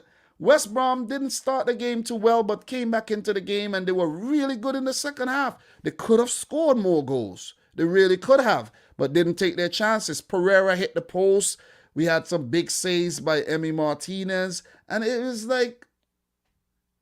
And then the last freaking minute of the game, Keenan Davis, of all people, scored his first Premier League goal and his first goal in about 50 matches. And I felt good for him because, you know, you see Ryan Brewster there can't score a goal to save his life. And you have Keenan Davis coming in and snatching a point. You know, so it is good. It is good. And yet again, Villa playing without Grealish. But they look lively, man. Bertrand Traore hit the post. Traore looked very, very lively in the game. Villa look good. John McGinn. These guys look good. You see what I'm saying? But it was a really nice match. And I think West Brom deserved the win here. And Sam Allardyce was gutted when his team conceded that late goal. Because they were on course to get all 3 points to put pressure on the teams above them. They would have gone level on points with Fulham, but now they're stuck on 25 points. And it's just the Premier League, man. We love it. That's why we love it, man. We see things like this. But West Brom, I think they're going to get relegated. Sam Allardyce can't save them. They will get relegated, guys. So Adam is saying I had the perfect prediction for this game, 2-2. It feels good, right, Adam? It feels good to get your predictions right. I know how it feels to get your predictions spot on, man. So look here. Let me talk to you guys about something. West Brom, relegated. You see this guy, Matheus Pereira? If Arsenal are really smart and they're looking to build a team and looking to bring in players who are going to be part of the squad for some years to come, when you have makeshift players, you realize say makeshift because they're not a permanent part of the furniture. Odegaard, you have Ceballos. I think this Arsenal, Odegaard would be a good signing, but you see he has injury problems. But this guy, Matheus Pereira, if Arsenal are really serious, they sign this guy. They get him. They get him from West Brom, pay the fee, and get him. Just think about Arsenal's midfield with Matheus Pereira in it. Just think about it. Just take some time and just think about it. Just think about it. Just think about it. And you see that I'm onto something. You see that I'm onto something, man. You see that I'm onto something. Prime Prodigy saying City should not be top of the league after the start they had. That's crazy. Yep. You're right. The other teams are playing around. They're playing around. If you watch and see how the league has gone over the last couple of seasons, right? When City got the 100 points and they won, where was United? 81 points. The next season, City and Liverpool, 98, 97 points. Where were the other teams? Way behind. I can't even remember. Can't remember. Way far behind. Then Liverpool won it with 99 points. City, they got 82. They got 82, right? 82. Way behind. And where were the other teams? 66 points. 66. And then this season, Man City running away with the title. And where are the other teams? They're going to finish in the 60s. United would finish with 70-something points. Maybe Leicester would scrape in or barely just get 70. And where would the other teams be? 60-something points. Ridiculous. Simply ridiculous. Or it's just that Man City on a whole nother level. Whole nother level. You know? If it wasn't for Liverpool last season winning, it could have been the four-peat for City, turning the Premier League into a farmers' league.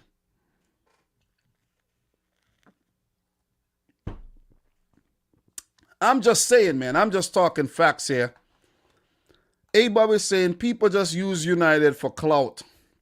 There's a lot of things like that going on YouTube, A-Bob. A lot of things like that going on. And what else we got there? A-Bob says, yes, Dom, you're usually in the background when I'm working. Woo! Love that. Love it. Appreciate that, man. Appreciate that. You know, that's motivation. That's definitely motivation for me to keep it going. You know, and I even watch back my own streams, and the reason why I do it is for quality control. And I was gonna watch back a stream today, and I said, I don't feel like hearing my voice right now, man. I know it was good. I know the quality was good, so I don't feel like listening to myself right now. You know, I don't. I really don't. So we have a $9.99 super chat here. We have a lot of comments that we could get to, and we're gonna get to that right now. Let me just touch on this super chat, and then I'll get to some of the comments before we talk about some more about the Villa West Brom thing, and then we have a few games to go through. So Ricky Swain, you looked depressed, Dom. I can't lie. Look depressed when? When are you talking about? You know one thing about me, I don't feel depressed, you know. It's something just I don't know what it is. I don't know what it is about me. I'm kind of like I don't know. I'm kind of cold. For real. Maybe it's how I grew up, you know. I'm not a very emotional person. I'm not. You know, they say nice guys finish last too, you know, so I'm not very, very emotional. I'm nice. I could be sweet, but, you know, I'm not very, very emotionally driven. When I feel depressed and feel down and no. That's not me. So, Legend Suite. Dominic, I won £200 because last 4 seasons because bet who WW gonna win the league every time. Oh. Guess who also bet right on who's gonna win the league this season? Me.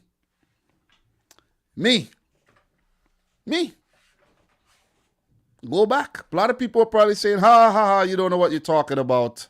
You don't. But I knew City were going to do it. So, Thriller saying, logic over feelings, reels before feels. And Adnan is saying, down with the red pill talk. Yeah, man, red pill all day. Red pill, man. Red pill. It is what it is. So, the Formidable saying, Dom is chilling, City are winning. Exactly. What am I'm not worried about nothing. I'm not. Listen, even if we don't win the Champions League, I'll be mad. Don't get me wrong, I'll be mad. You guys will get to see it live too, because next Tuesday, I'll be doing the watch along for that game. And if we win, you'll be seeing the celebration. If we lose, then you'll see I'll be pissed off. But I'll get over it, because guess why? I'll have a Premier League, I'll have a League Cup, while some teams don't have nothing to celebrate this season. You know what I mean? So, yeah. So I'm good. I'm very, very good. So, Phil Jones is saying, Mateus Pereira, Arsenal or Leicester can play 10 or right wing, a decent player. Yeah, Leicester would be a good shout for him as well. Definitely would be a good shout. So Fatso is saying AC Milan dropped to 5th place. Oh wow, we're gonna get to the that league just now. So let us see what else you guys are saying here.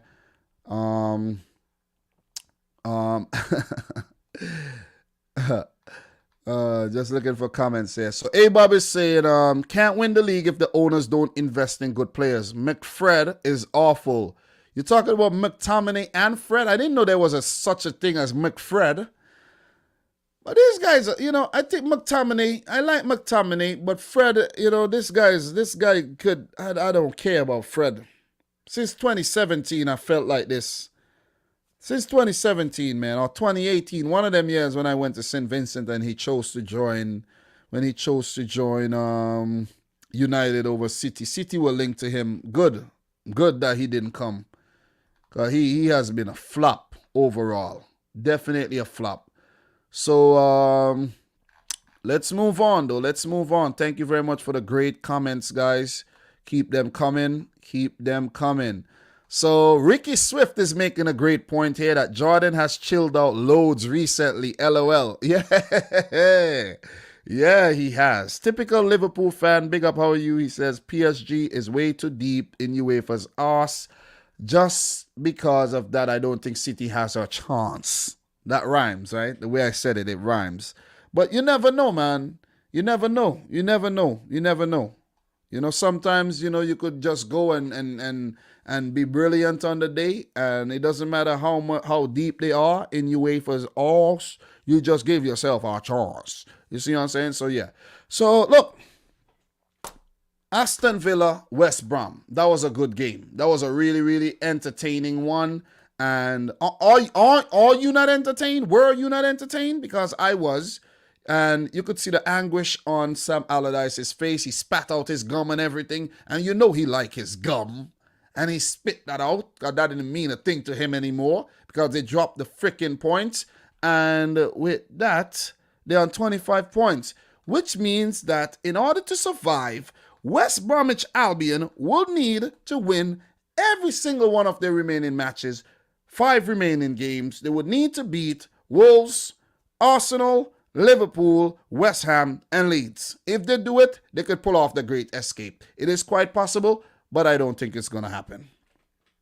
Prove me wrong. Prove me wrong, Big Sam Allardyce and West Brom. They have played better. I ain't going to lie. Diagne looks like a good player. Yokuzlu, you know what I'm saying? He's done well. But the likes of Snodgrass haven't really done anything since he was signed. He didn't do nothing. Maitland-Niles a little so-so, you know what I mean? He's okay. And the other, it's just like some of the signings that they made never really did anything this season. Like think about the Dion Garner signing. Think about the signing of what's that player name again, man? God damn. Let me find his name. That striker, man. His name he's got a dual name too. Colin Grant. Like, think about that. You see what I'm saying? Look, like, come on. Romaine Sawyers. These guys who were a part of the furniture, you know, early on in the season. Lee Peltier. These guys are just there earning a freaking salary for doing nothing. Jake Livermore not being used. You know what I'm saying? Like, come on, man. Come on. And I must make a note. Wesley Morash, the striker who has one leg longer than the other, made a comeback for the first time in about 2 years. Or a year and some. Wesley. So he's fit again. And he is back to give the likes of, what's his name, who scored there? God damn, I can't even remember his name when he scored. Keenan Davis and Ollie Watkins some competition there. So I'm happy for Wesley. It's always good to see a player come back from a long-term injury. So hopefully for him, he does not get injured again. You know who I feel it for? I feel it for Courtney House. He hasn't been playing at all. He hasn't been getting no game time. Neil Taylor. These guys haven't been getting no game time. Tom Heaton. Who remembers Tom Heaton plays for Aston Villa? I don't. I really don't. You know what I'm saying? I really don't. But before we do move on from this game, though, Kyle Bartley, you have to be blamed here. You do not chest the ball right in front of your goal like that. It was a dumb decision, and you chest the ball and you got it stolen. You didn't. You effed up. Let's just put it like that. You effed up. You effed up. So we are gonna move on from this fixture though. But for Villa, who right now for Villa they are doing pretty good. They have a solid season. They are 11. They got 45 points. They could have been up there for top 4. Think about it. They have 45 points and Chelsea got 58. And Villa has dropped so many points without Jack Grealish. So think about if Jack Grealish was present. Villa would have been there for the top 4 right now. They would have. So it's just what if, you know. It's hindsight, hindsight. But for them, the next game will be against Everton. Then they have Man United, Crystal Palace, Tottenham Hotspur, and Chelsea on the last day of the season. So, yeah, that's it for that. So, Triller is saying, I remember a ginger dude by the name of John Risse with a cannon of a left foot. I remember that player, Risa. I remember that player. That name sounds very, very, very familiar. Didn't that guy play for Liverpool? Risa. Let me see something. Let me see. I think that guy played for Liverpool, you know. Didn't he play for Liverpool? I might be wrong. I don't know.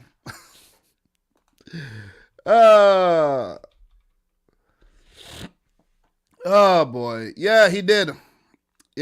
John Risa. Yep. Liverpool. Yeah. So look, let's talk about Leicester Crystal Palace. Then we have Liverpool, and then we have the West Ham game to talk about, and we're gonna talk about the other leagues. It's still early. We only an hour and a half in this. We've done pretty damn good today. We've done pretty good. I've covered a lot of information in very little time. So Leicester versus Crystal Palace, man. What a game that was. To be honest, I have to keep it real. You know, guys, I like to keep it real. I was tired as hell. I was tired. I watched the first half. I set my alarm for 25 minutes, meaning that I would only join the game 10 minutes into the halftime, into the second half. I did just that. I woke up from my power nap. Just to let you guys know, I have the rare ability to go to sleep whenever I want and to sleep for however long I want. So if I only want to sleep for 5 minutes, I set the alarm to wake me up in 5 minutes, and best believe I will get at least 3.5 minutes sleep. I don't know how I do it, but and then I'm like, whoa, alarm wake me up. So I don't know how I do it, but I'm good at taking power naps. Very good at taking power naps. Guys, also make sure you like the video. We are just on the cusp of hitting 50 thumbs up. That would be a nice thing for us to hit 50 thumbs up. And don't be forgetting to like the video, guys. Come on, you could do better than that. You could do better than that. So look, guys, we could also talk about PFA Player of the Season, Young Player of the Season, Ballon d'Or, and all these things, you know what I mean?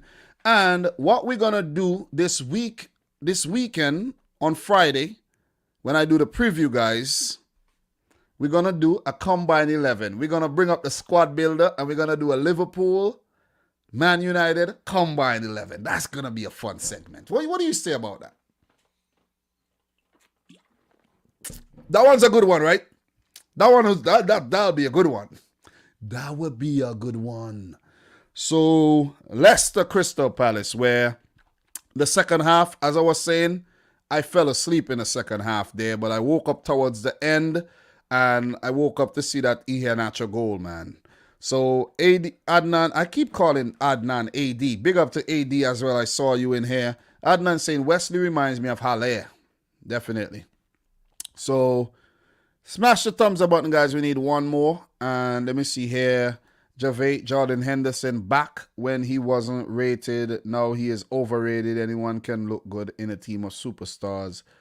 But you know, LFC fans, I think Jordan Henderson is a very good player, though. I think, you know, he has worked hard and he has played well. And Liverpool is a better team with Jordan Henderson in it. I ain't gonna lie at all. No cap here. Jordan Henderson is not overrated in my opinion. Yet again, Jove, you take an L. Sorry, bro. You take another L here. Jove is also saying, remember last time when people said Leno is miles better than Martinez? How the tides have turned. Listen, they're both conceding a lot of goals, man. Listen, they're both conceding a lot of goals. I know Martinez has been very good at Villa, but listen, they're both conceding a lot of goals. Let's just put it out there.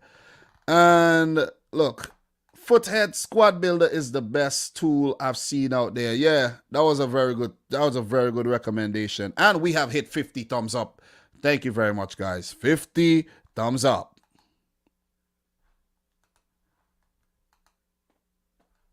Lovely. Lovely. You know, that's how we celebrate. Lovely. All right, so let's talk a bit. But before we talk, we have another super chat here from, you know, our baller friend here, Legend Sweet. Thank you very much again.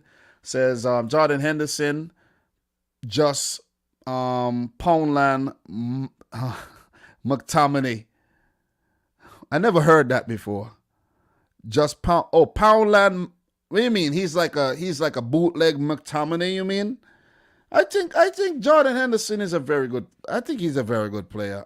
Before he was like meh, but he has improved a lot.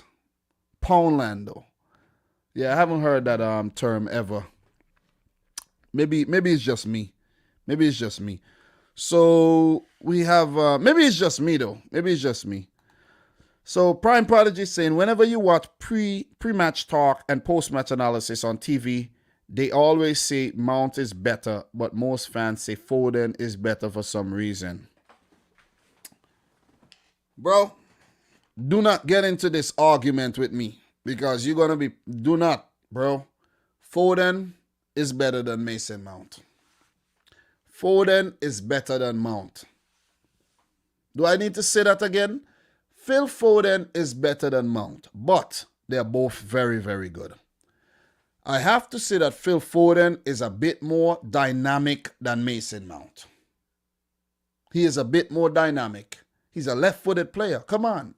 It always looks better. Always looks better. He is a better player than Mount. The stats have proven that he is a better player than Mount. The stats are there. Both are very good young players. Phil, who's younger? Foden. So if you have a player who's 2 years younger than you and he's doing spectacular things, you must feel a type of way. God damn. God damn. I'm 22, he's 20. Like, what's going on here? Nah, something's wrong. Foden. Listen, man. Listen, let me join the chat right now. Let me join the chat. Foden, let me join the chat right now. Okay? Let me just join let me just join the chat. You guys want to make comments? I could make comments too, you know. All right? Bam. Foden over Mount right about now. Twilla is saying Foden is like a Ferrari, Mount is a Lexus. Spot on. Spot on, man. Spot on. So,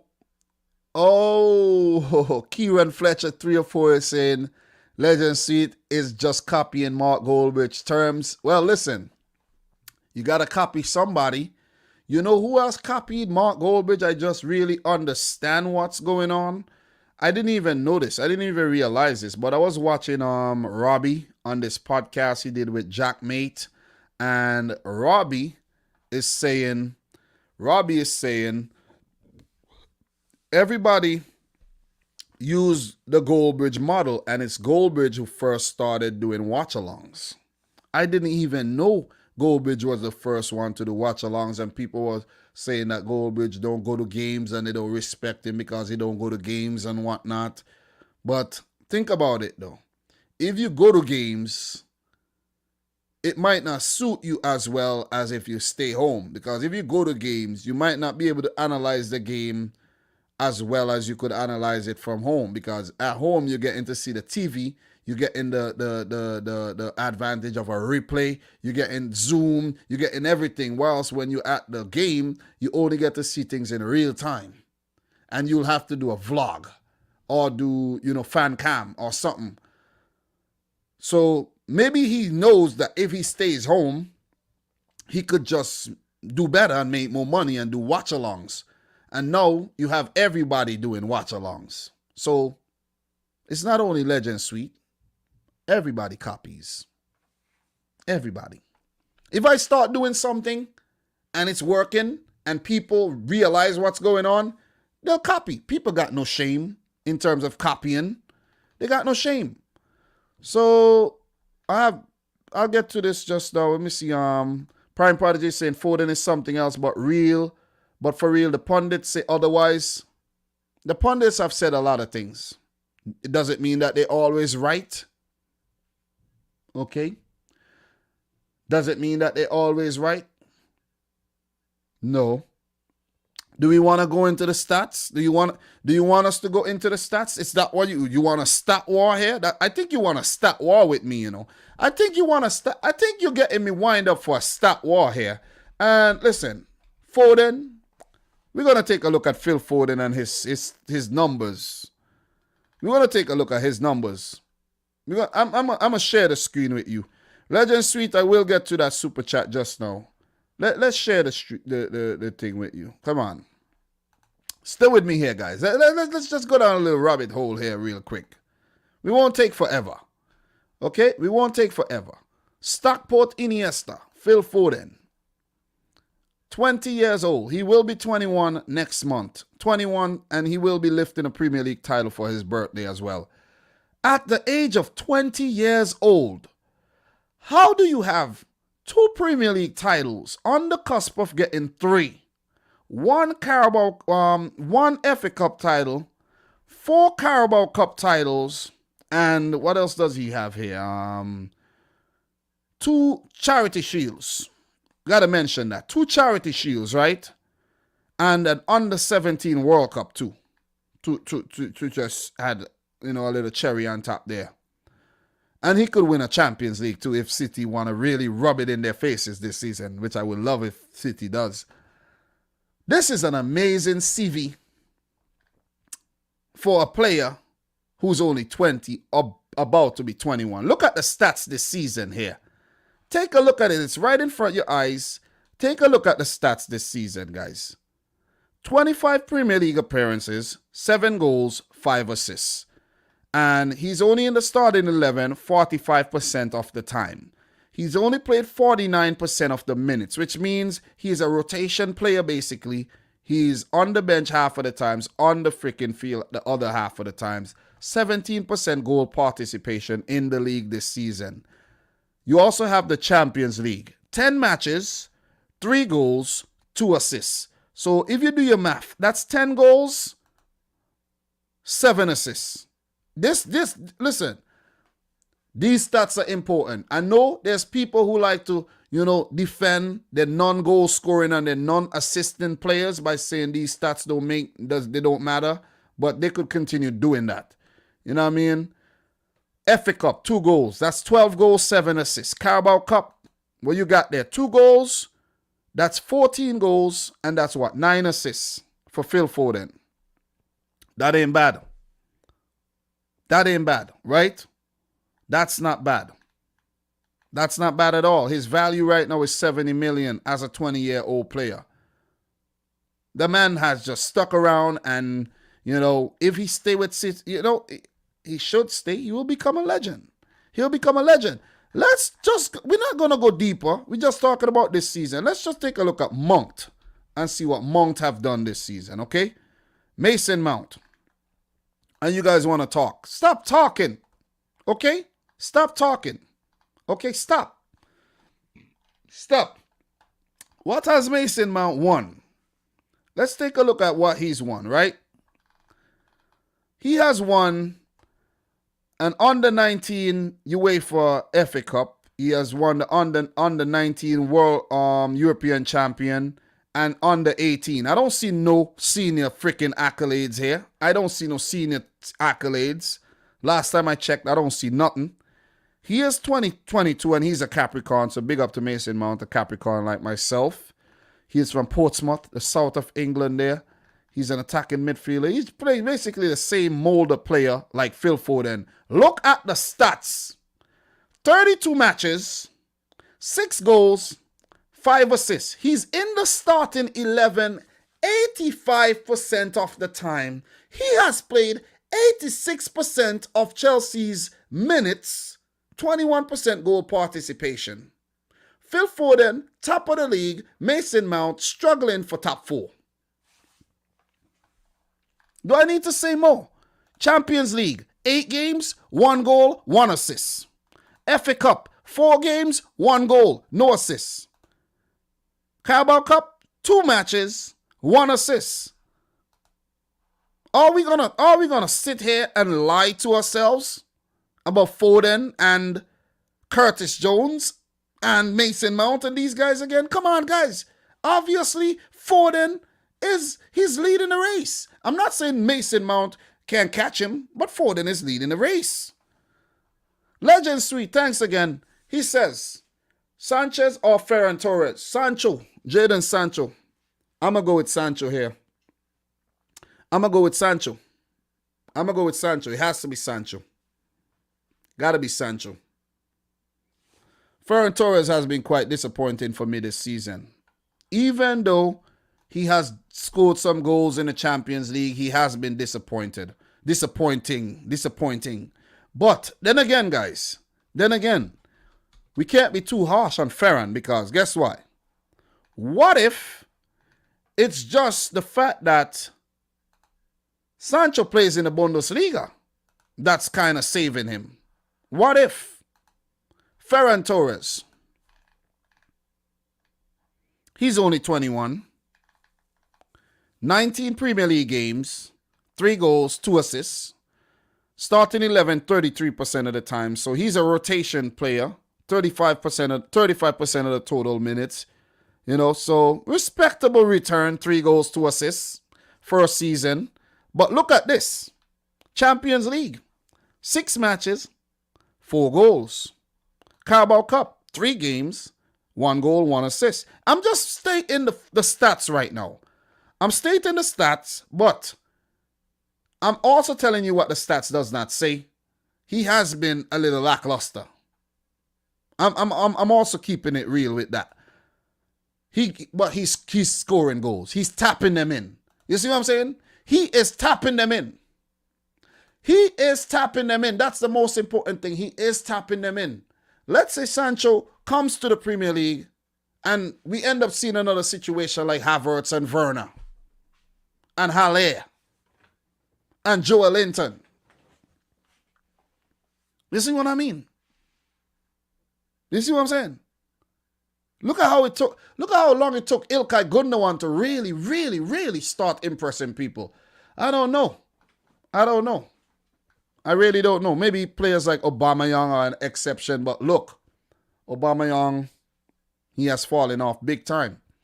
So we have Prime Prodigies now. He's throwing in the towel. He doesn't want to argue that anymore. Ricky Swift says, I think Grealish would do better than Foden in City's squad, if not at least be on par. He would be on par. For sure. He would be on par, but Foden has already, his DNA is ingrained in the club. Jack Grealish should just stay at Aston Villa and just help Aston Villa stay in the Premier League and keep on, competing. The big clubs don't have to take up all the smaller clubs. Well, I mean, the most successful clubs don't need to take up the less successful clubs' players all the time. And I had to, correct myself because Villa is a big club. But look, we're going to talk about Leicester versus Crystal Palace here. But before we do one more super chat here, thank you very much, Legend Suite, for being so benevolent to the channel. Do appreciate that. And we have Legend Suite saying, Dominic, every time Ferran Torres plays, he scores, whereas Gabriel Jesus and Sterling not scoring begin of the season. He was playing well, but Pep killed his confidence because he's not playing him. You got a point there. And the thing is, you cannot please all the players. It's difficult to please all the players, especially when you have a lot of world-class players within the same squad. And if you look at Bernardo, do you know how many times I'm crying for Bernardo? Pep, please, Bernardo. Whenever Bernardo Silva is on the field, man, things are happening. A combination of Foden, Gundogan, and Bernardo is so deadly, especially when Kevin De Bruyne is on the field. Listen, we shouldn't be losing to nobody. Shouldn't be losing to nobody. We shouldn't. We should be winning every single game. We should be winning all the freaking tournaments. That's why we should beat PSG when we have Mahrez and Bernardo, Foden, Sterling, Jesus, Aguero, Kevin De Bruyne. You see what I'm saying? Diaz. When all PSG basically has to be real, that people are really scared of is Neymar and Mbappe. Nobody cares about other players. Maybe Di Maria a little bit and Marquinhos, Keylor Navas, but nobody cares about the rest. You see what I'm saying? Nobody talk about the rest. Nobody know who they are. Nobody knows. They're nobodies, basically. Let me stop. Let me stop before I get beaten by a bunch of nobodies. So, look, you do have a great point here, Legend Suite. You have a great point. But Ferran Torres is so frustrating to watch, man. Very, very frustrating to watch. And Kushal is saying Verratti. Yeah, Verratti to a lesser extent. People do not give Verratti his ratings. I did put him in the Combine 11 team last night, so I do rate Verratti. So, look, Let us touch on this game right now. Let us touch on this game. Let's touch on the game. Leicester, Crystal Palace, and then we continue the progress here. So let me get that game right now.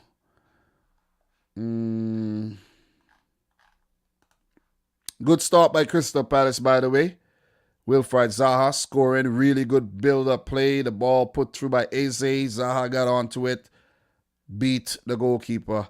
But it's crazy when you see the kickoff and everyone's kneeling and Wilfried Zaha just stand up, just, Zaha is a G.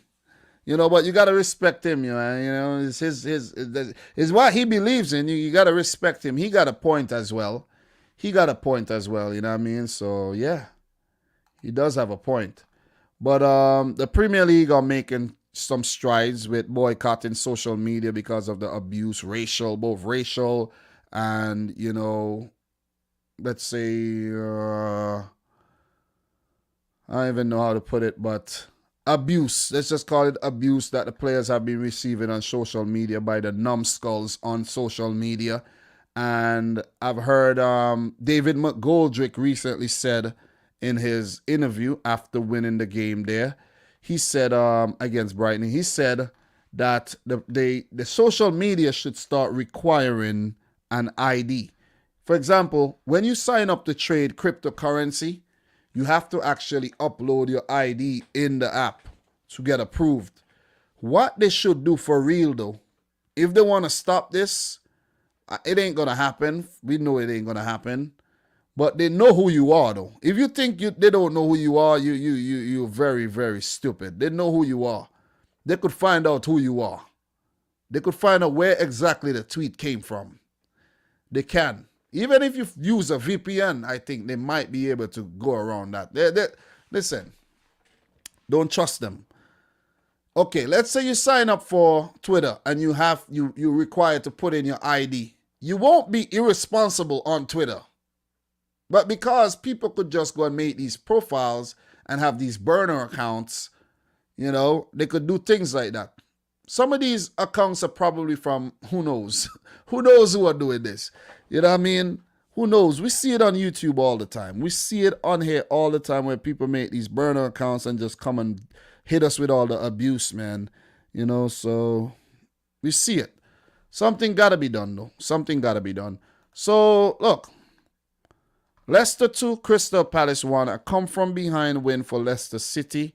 Crystal Palace, they look really, really bright in this game. They haven't been playing a lot lately, and they come off of a nice little break, and they lost the game. They threw away the game from a winning position here.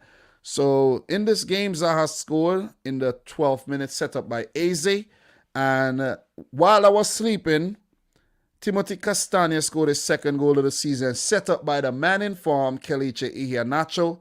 And the game was poised 1-1, but Iheanacho, who has been in sublime form, scored, I think, his 9th goal in 12 games in all competitions to give Leicester City the win. And that was a wicked goal. That's Iheanacho's 10th goal of the season, and I'm pretty sure that's the first time he has gotten to 10 Premier League goals in any season for Man City or for Leicester.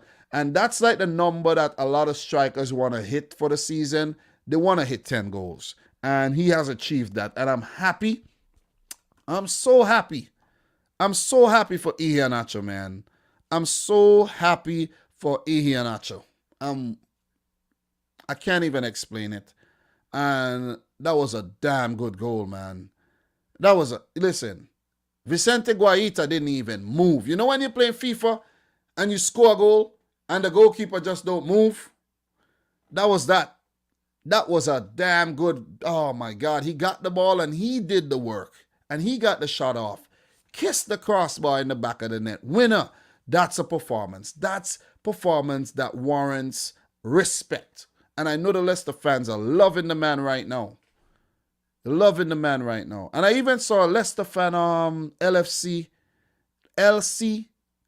Boyer, who does have a little channel, maybe not as active as he used to be. He's even changed his name to Kelechi Iheanacho, so That's the impact Iheanacho is having on the Leicester City fans. But that goal that was scored by Crystal Palace, I could remember Tillemans getting caught in possession, roughed up, ball taken away, and that was a good goal. Zaha, good finish. Didn't see the Castagna goal, but the Iheanacho goal was straight class. Straight class. The man could be in contention for Player of the Month again. Could be in contention for Player of the Month. He was Player of the Month last month, and he truly deserved it. So Leicester are showing some steel. They're showing some fight. They're showing us that they're the real deal, and they're breaking up the whole top four thing. No, big six. What about the what big six you talking about? Are we a big six too? So Leicester doing damn good, man, and we know Leicester won that title miraculously, but since then they have been kind of, going. But last season they looked good, missed out on top four barely to Man United, and then this season they're not about to do that. They're not about to give up their top four berth here to, let's say, a Chelsea or a West Ham, because now they have just put 5 points between themselves and Chelsea. 5 points. That's a lot of points with 5 games to go. And for West Ham, it's 7 points. So even if, let's say, Chelsea passed them, West Ham and Liverpool would have to do a lot to pass them. And for that, you got to give Leicester City a round of applause, because they have been simply amazing this season. You got to give it to them. They have been in the top 4 for the longest for any team. They have basically been up there all season, man. You got to give it to them. They could have scored more. I remember when Perez got a breakaway there. They could have scored more, but, didn't take some of their chances. They're a neat team, man. Neat team. We know Vardy's going to be there. Iheanacho should stay. Maddison, I think, should stay. These guys got to stay. And Ndidi, don't go to United. Tillemans, he's another one. He's another good one. Stay. Fofana, stay. Stay at Leicester. You see what I mean? I know there's players that I would like to play for my team, but stay. Make Leicester City a force. Brendan Rodgers, stay at Leicester. Make Leicester City a force. Don't be lured by the cash that Tottenham want to offer or another team may want to offer, just because historically they might be a bigger club. Stay your ass at Leicester City and make Leicester a great club. And for their fans, they would look at their club as a great club. But that's the story that we like. We like stories like this. Leicester playing in the second division, and then they in the freaking Premier League, and then they barely survive, and then they win the title, and then in the Champions League. This is what we like to see. This is what we do like to see. And with the Super League, when you cut off the opportunity for many teams to rise up and play amongst the best, then that is why they oppose the Super League. That is why majority oppose the Super League. And as I said, I would watch the Super League. You would watch the Super League even though you're saying it, but I just don't like the model. I don't like the model. You see what I mean? So a good win for Leicester City. Crystal Palace, I knew they would lose this game. I knew they would lose. I knew. So I got that prediction right. So that's one prediction right there. I got a few right. Not a whole lot. But we got a few more games to talk about, and we won't linger too much on this one. But another good win for Leicester City as they put their stronghold on the top 4. For Crystal Palace, they are 13th, and I did predict them to place 13th. They are just a 13th place type of team. They have 1 win in their last 5. They have 38 points. They should be safe, and they do have 6 games. They will pick up 2 points in their last 6 games for sure.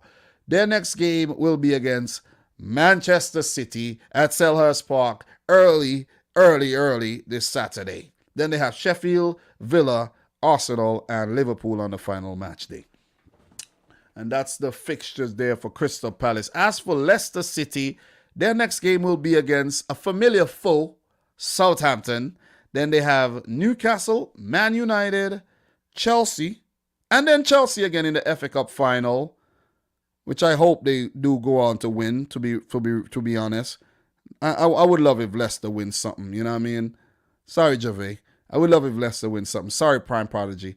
And the last game they play Tottenham. So their last four, listen, the last 4 games is pretty tough. But I think they'll get the top 4 though. And they might end up getting an FA Cup trophy. Might just get it. Might. The way Ian Archer is playing right now, it might just happen. You see what I mean? So we're going to move right on to the next game here. And we got 2 games to be exact to talk about. West Ham, Chelsea, Liverpool, Newcastle. Let's talk about the Liverpool. Since it's kind of late, and I don't know if Adam the Great is still in here, but Adam, West Ham 0, Chelsea 1. Timo Werner scoring in the 43rd minute, set up by Ben Chilwell. Werner with 6 goals this season. But even though Werner scored that goal, he should have scored more. Why does Timo Werner keep missing sitters? Why? What's up with him missing these sitters, though? I don't get it. I don't get this. I really don't get it, man. I don't get it. How many sitters does Timo Werner have to miss in a season? How many? I don't get how he's missing all these sitters, though. I'm lost. I'm really, really lost here. Oh, my God. I'm lost for words. But my prediction for this one, though, I did predict a 2-2 draw. And it could have just ended up being a draw. But, West Ham just wasn't clinical enough on the day. And, I think the moment when West Ham was actually building up that head of steam and they looked like they were at their most dangerous and they could have scored, the unthinkable happened. That red card given to Fabian Balbuena is the dumbest red card you could ever see. That red card was stupid. That was dumb. If the player is clearing the ball, what are you trying to say? Is the player shouldn't clear the ball? If it's anything, Ben Chilwell should have just say, whoa, the guy's going to clear the ball. He has a drop on me, and let me just back out and let him clear the ball. But what does Chilwell do? He goes in. He goes in, and he gets hit on the follow-through. And these dumb referees can't even determine it and look at it from VAR. And why does the on-field referee need to go and look at his screen in slow motion? When the VAR could be like, nah, that's a follow-through, man. Keep the game going. Just keep things going. Keep the game going. Why you got to give a red card for that? And that hurt. That definitely hurt West Ham. And Balbuena coming back from a long-term injury as well. That's another defender out. Come on, man. Ridiculous. Ridiculous. I'm not saying Chelsea didn't play well enough to get the points, because they did play well. They did create the chances and all. But West Ham could have got something from this game if they weren't, handicapped there by that, incompetent referee who did go look at the screen and still decided that it was a freaking red card. Chris Kavanagh, you have no idea what you're doing. Absolutely none. None. You're 35 years old, you never played no football, and you want to go and freaking officiate over high-stakes games. You know what they need to start doing, though? You know what needs to start happening? More players need to start becoming refs. Do we even see that happening in the professional sport, where a player, after he finishes his career, is that even allowed? I don't even know. It might not be allowed. It might not be allowed because of bias and all of that. I don't know. I don't know. Could somebody shed some light on that? Could somebody shed some light on that? You see what I mean? Could somebody shed some light on that? I would love to see. I don't know. I really don't know. Thriller is saying they probably won't accept the low salary. These are factors too. Well, where you used to make so much and now you're a ref and you don't. I don't know. They got to do better. They got to do better. Chris Kavanagh, you're a goddamn shame. You should never give a red card for that. I'm not even my team, and I'm pissed off at that one. I'm pissed off. So, Legend Suite, when you doing Man City PSG preview, or you gonna live stream, and what about the prediction? Legend Suite, were you here yesterday? I could swear you were here yesterday, though. Weren't you here last night, though? Let me know. Let me know if you were here last night, because I spoke about that all last night. All last night we were talking about that.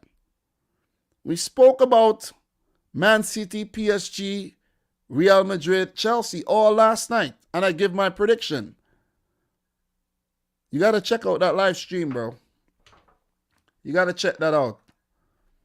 Definitely got to check that out, because the thing is, let me explain myself, Legend Suite, right? The time it would take me to actually do a preview and put so much effort into, the limited time that I already have to actually make the video and then have to edit the video, it would take me about 3 hours to do that. If I really do it, sit down, get it edited, make a thumbnail, bam, bam, bam, bam, bam, put in a good presentation and put it up. The time it takes for me to do that, I could do a live stream and get more information out, get to interact with the people, and I'll just get more from it in return that I'll get from a video. And it's proven, because I did a prediction video for the quarterfinal onwards, and nobody cared about the video, basically. So that's the reason.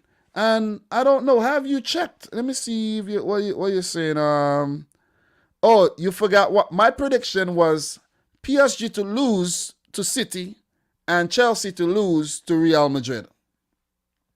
That was my prediction. But I also mentioned that Chelsea could also beat Madrid and PSG could beat City. It could go any way. But I just had to make a prediction. So Ricky Swift is saying, imagine dropping a $10 super chat, then remembering he's already done it. Haha. Come on, Ricky Swift. Stop it, bro. Stop it. The boy Legend Suite is supporting the movement, and he's doing it for most of the people who are not doing it. You see what I'm saying? So appreciate that, Legend Suite. Come on, guys. If the man is dropping a super chat, why would you say things to, make him not super chat? Why?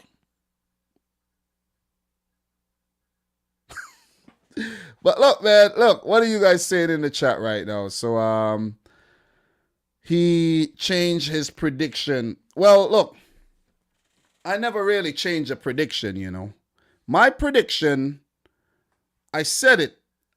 What I want to happen is for City to, of course, go on to win. I always, in my heart, I feel City could go on to win the Champions League. So it was up to me now to have the balls to say, listen, man, just make the prediction and stop trying to buffer the thing by saying, oh, I want PSG to win.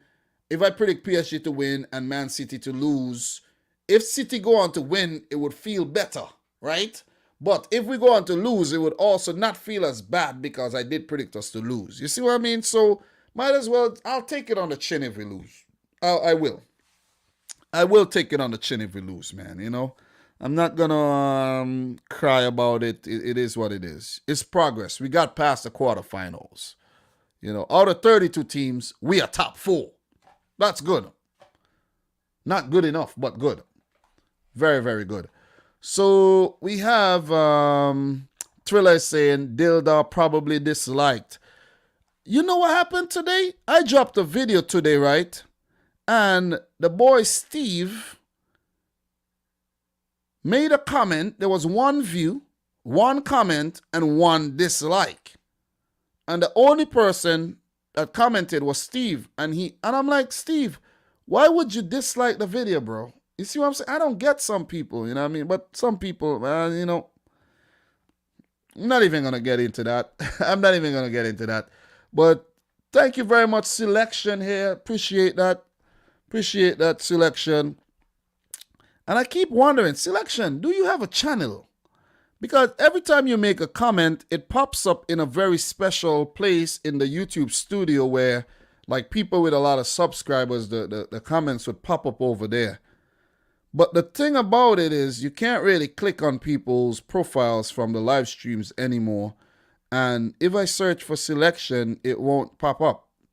So if you do have a channel and you would like us to drop, check out the channel, you drop the link in the description, because I keep seeing your comments, but I can't find the channel. You see what I'm saying? So Selection is saying, from a Liverpool fanatic, we don't deserve top 4. 20 attempts, only 1 goal against Newcastle. Ridiculous. I knew the tie was coming due to no brace. Look here. We're talking about West. I'm going to get to that game. And with that being said, we have another dislike. So appreciate the person who disliked this, man. Appreciate that. Respect to you. Look, I leave that super chat right there, because we're going to talk about this. We're going to talk about this pretty soon. Look here. Going back to the Chelsea West Ham thing. We know West Ham has been playing well. And, top 4 is on the line. And you're going to make dumb decisions like this. The referee, right? And then this player is not available for the next game. Next 3 games, to be exact. Let me see something. Let me see Fabian Balbuena, his red card is, if they actually rescinded or appealed. West Ham has to appeal this. They gotta appeal this. Yes, West Ham set to appeal Fabian Balbuena red card in Chelsea defeat 3 days ago. 3 days, 2 hours. West Ham stance on Fabian Balbuena appeal revealed. They are appealing it, and it should be overturned. It's a dumb freaking decision. It was not a dangerous play. How could it be dangerous if you're clearing a ball, which you should be doing as a defender? You see what I mean?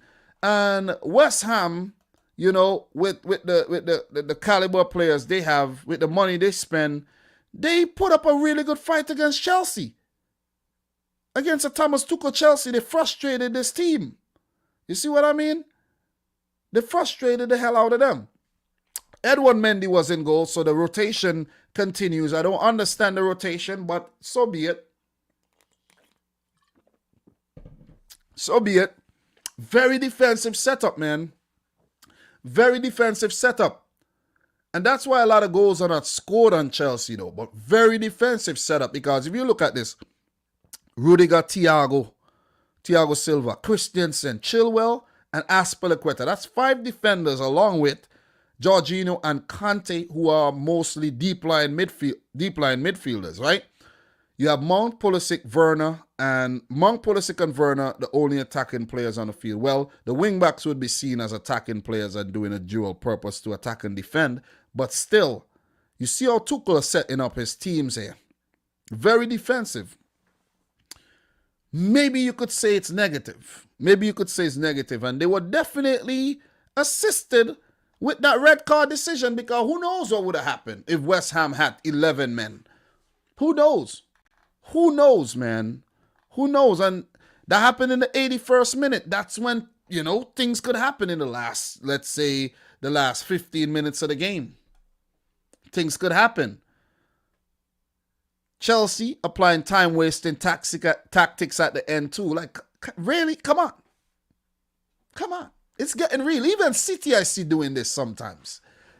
So you see how important it is, man. It's important to manage games well and keep your points.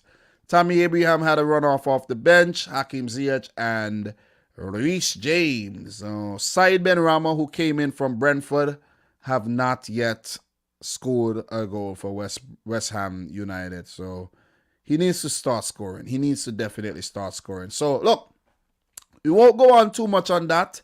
It's a good victory for Chelsea as they go up 4th, 3 points above West Ham United, and it is not sealed yet. Chelsea, you gotta keep fighting for that top 4 spot. But the Chelsea fans would also feel like they can go on to win the Champions League, which I think they can go on to win the Champions League. I ain't going to lie. They can win the Champions League. But you don't want to depend on that. You would want to seal the top 4 and get Champions League. But for West Ham, I would love if they at least get Europa League. You know, so next season, West Ham and Liverpool in the Europa League, Tottenham in the Conference League, or let's say Tottenham in the Europa League, Liverpool in the Conference League, Everton maybe miss out. Who knows? Who knows what we're going to see? Who knows? But that's not my concern, though.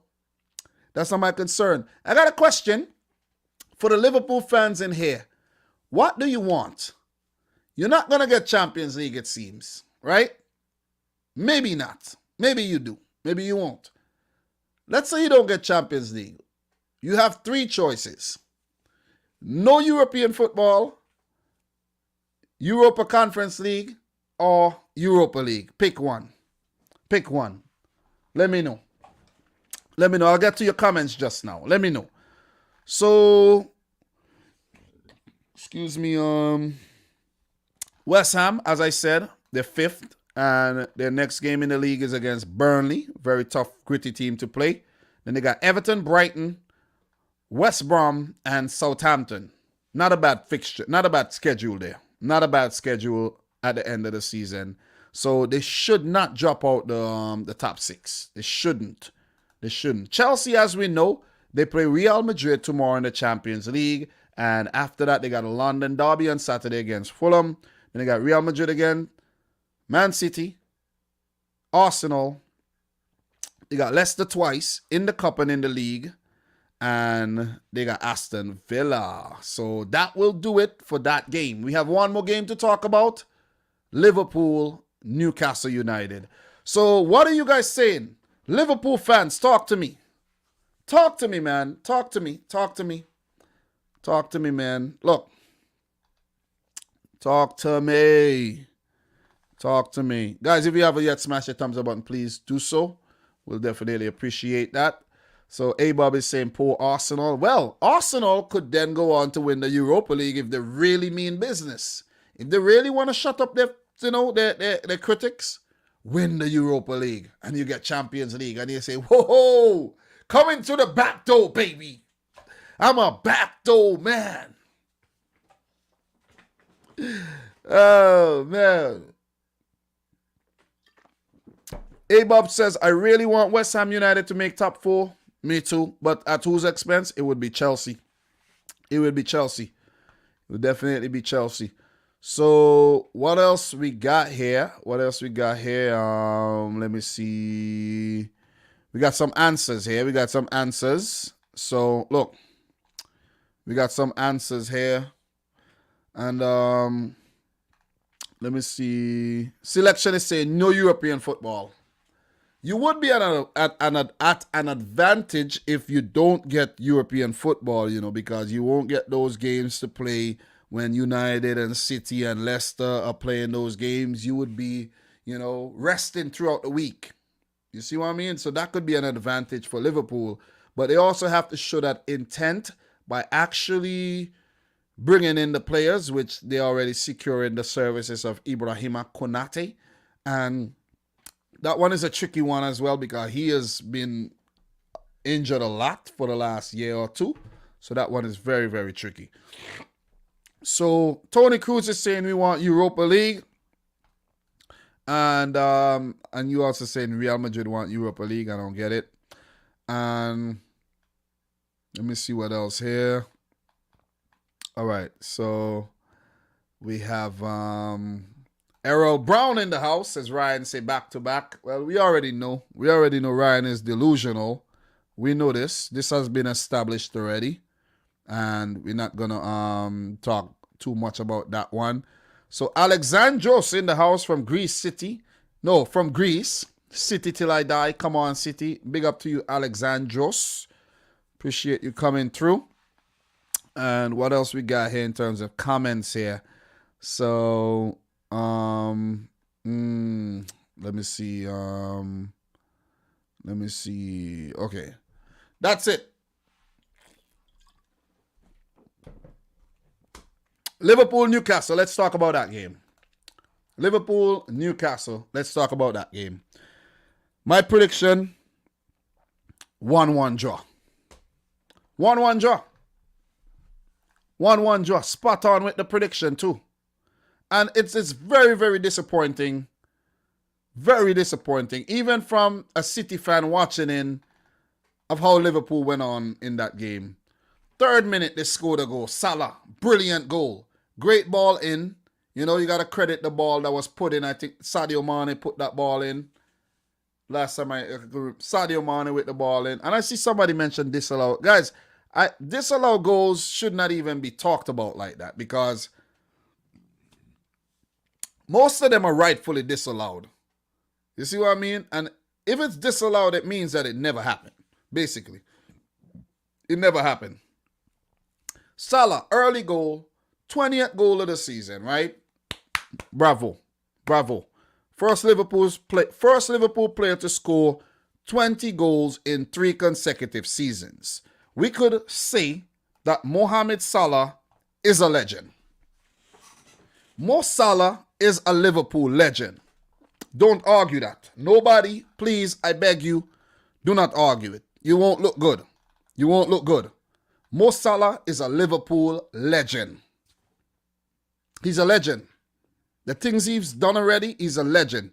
He was part of the team that won Liverpool's first Premier League era title. Legend. Champions League, legend. All the goals he's scoring, legend. Salah is a legend. That was a damn good goal too. The swivel and everything before I think that was Matt Ritchie could even realize what's going on. Bam in the back of the net. That's a goal. That's goals that Salah's been scoring over the last couple of years when Liverpool went through their glory period of Champions League final, you know, beating up City that year, then Champions League final again, winning it, and then winning the Premier League, coming second in the Premier League.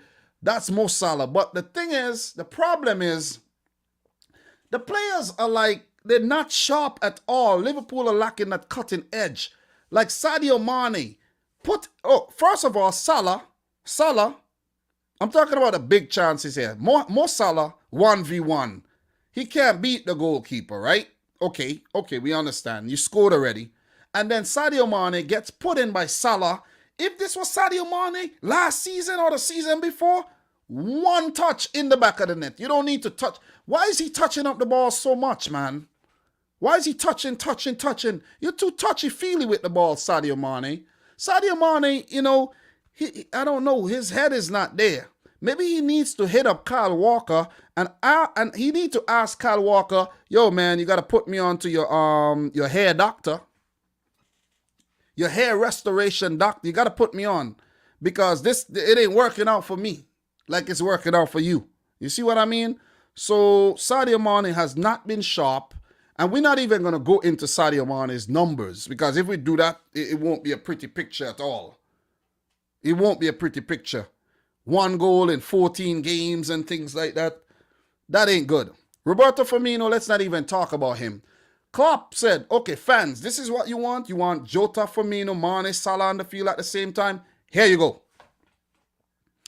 All these guys got chances and they couldn't score. Jota, I don't know what happened, but he kept scuffing up the shots. Mane, he just couldn't score. These guys just couldn't score on the day. They couldn't score, and they allowed Newcastle to have a sniff at getting a point. And we know Newcastle are desperate right now. And you gotta give it to Steve Bruce, man. I know he's not the greatest manager, but he has that fight within him. And you could actually see that Steve Bruce is a very, very good human being. You know what I'm saying? He's a wonderful human being with a very kind heart. He is. Because when you look at him, you feel bad for him, you know? And then he makes these substitutions that just change the game.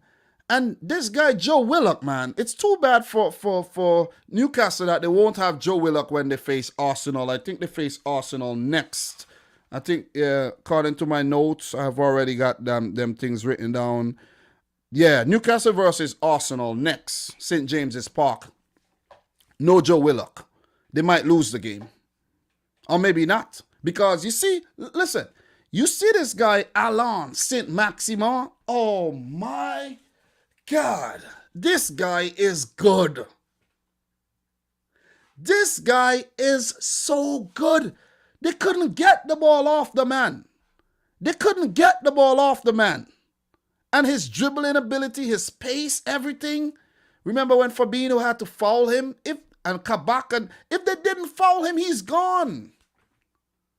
I don't know why Klopp went back to playing Fabinho at centre-back, you know. Liverpool brought in Ben Davies and, you know, from the mouth of Ryan LFC, because I actually tune into their live stream just to, you know, just to basically poke fun.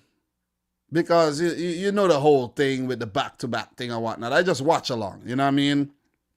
I just watch along. And he said, it's like Ben Davies is like, no, it wasn't him who said it. Somebody else said it's like Ben Davies is dead. It's like Ben Davies is dead or something because he haven't played a minute for Liverpool. Fabinho isn't working at centre-back anymore. He works better above the defenders to help them out. As a centre-back, nah. But Saint-Maximin, what a player. What a freaking play. That's what I like to see. He's one of the best dribblers in the league. He just went around players like they're not even there. And he's just so fast and he's so skillful. His dribbling ability is on another level. But I want him to stay at Newcastle though. Because if Newcastle sell him, then they'll get a little weaker.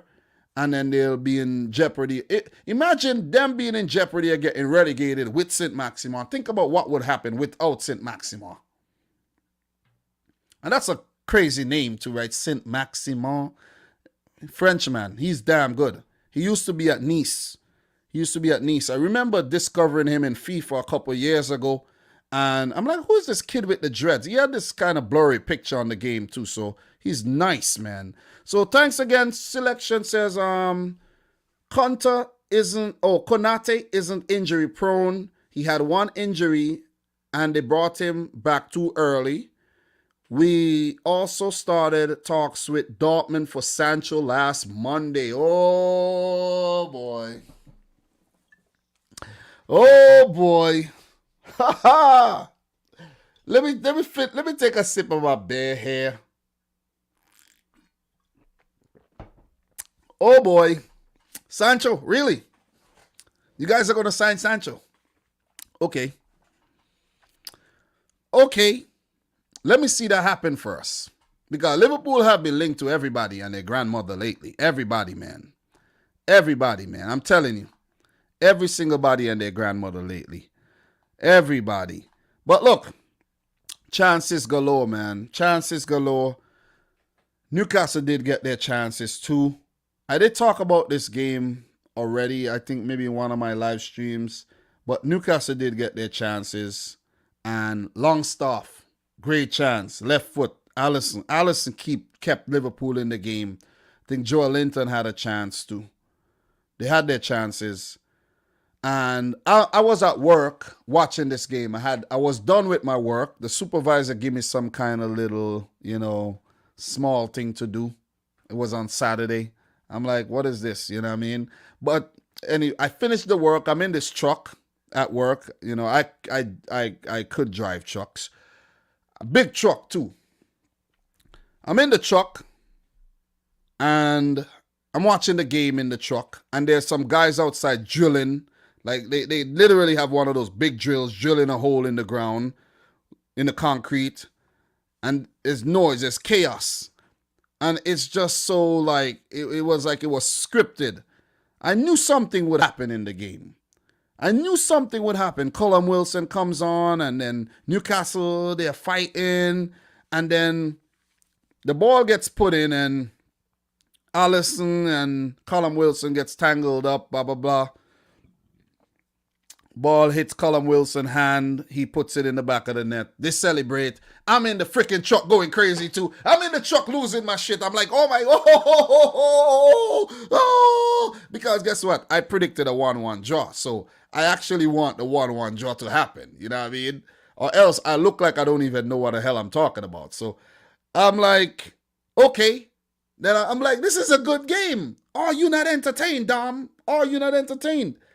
Then I'm like, okay, goal disallowed. Fair enough. The Liverpool fans say that VAR are against them. VAR worked in your favor there. Because if it wasn't for VAR, that goal would have stood. Nobody would have saw that damn handball. Okay. And then Liverpool allowed Newcastle to even score again after that. You deserve a beating. You should have lost the game. You should have lost. After kickoff, after the goal, Newcastle should have went down and scored again because no way Liverpool should have give up that 1-0 lead. No way. They're not managing games well and they're not killing off games. The game should have been killed off already. It should have been killed off. Newcastle should have had no chance in this game. The amount of chances Liverpool created, out of this world. Who's the problem?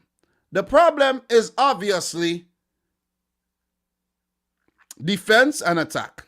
The midfield, you can't really blame the midfield. You can't really blame the creative people in the team right now. I think Thiago has been playing a lot better for the last 5-6 games. I ain't going to lie. They've been playing, the midfield hasn't been playing badly. Curtis Jones came on, he looked good. Andy Robertson and Trent Alexander-Arnold have been creating some good chances. But it's just that Salah, Firmino, Mane and Jota are now not putting them in the back of the net like they should. And then you have this defense that's not really, let's say, their main defense. It's a makeshift defense of Fabinho, let's centre-back pairing of Fabinho and Kabak. And they're way up the field. What are you doing up there? Why are you so far up? And you're getting caught out with these long balls. You're getting caught out with these long balls. How the hell is Dwight Gale winning a freaking header? Please somebody explain this to me. Why is Dwight Gale hitting? Dwight Gale, the last time I checked, is very short. He wins the header. On to Joe Willock. Joe Willock does the rest. Fabinho, he putting himself in front, deflection in the back of the net. It was going in anyways. 1-1. Joe Willock have scored a goal. In the last 3 games, he came off the bench. A draw, a win, and another draw. Big up to the boy Joe Willock, man. Big up to Joe Willock. Big up to Joe Willock. But Liverpool fans, selection, you guys better hope and pray you do get Sancho. Selection is saying Klopp is used the high line too much. Yeah, too much, man. Too much. Especially when you don't have like a sweeper keeper. If you have a sweeper keeper who, when the ball comes over, yeah, that gets mopped up. Alisson ain't no sweeper keeper. And if it wasn't for Alisson, Liverpool would have lost the game against Newcastle and they would have surely lost the game against Leeds United. They would have. They would have. But with that point, Liverpool put their top 4 hopes in jeopardy. And if you look at the table right now, Liverpool are 6th. There's a lot of other things I could talk about in the game, but we don't need to go into every little thing. And they're unbeaten in their last 5, though, which is a good thing. That's a very good thing. But 2 draws in their last 2 games against oppositions that you should have beaten.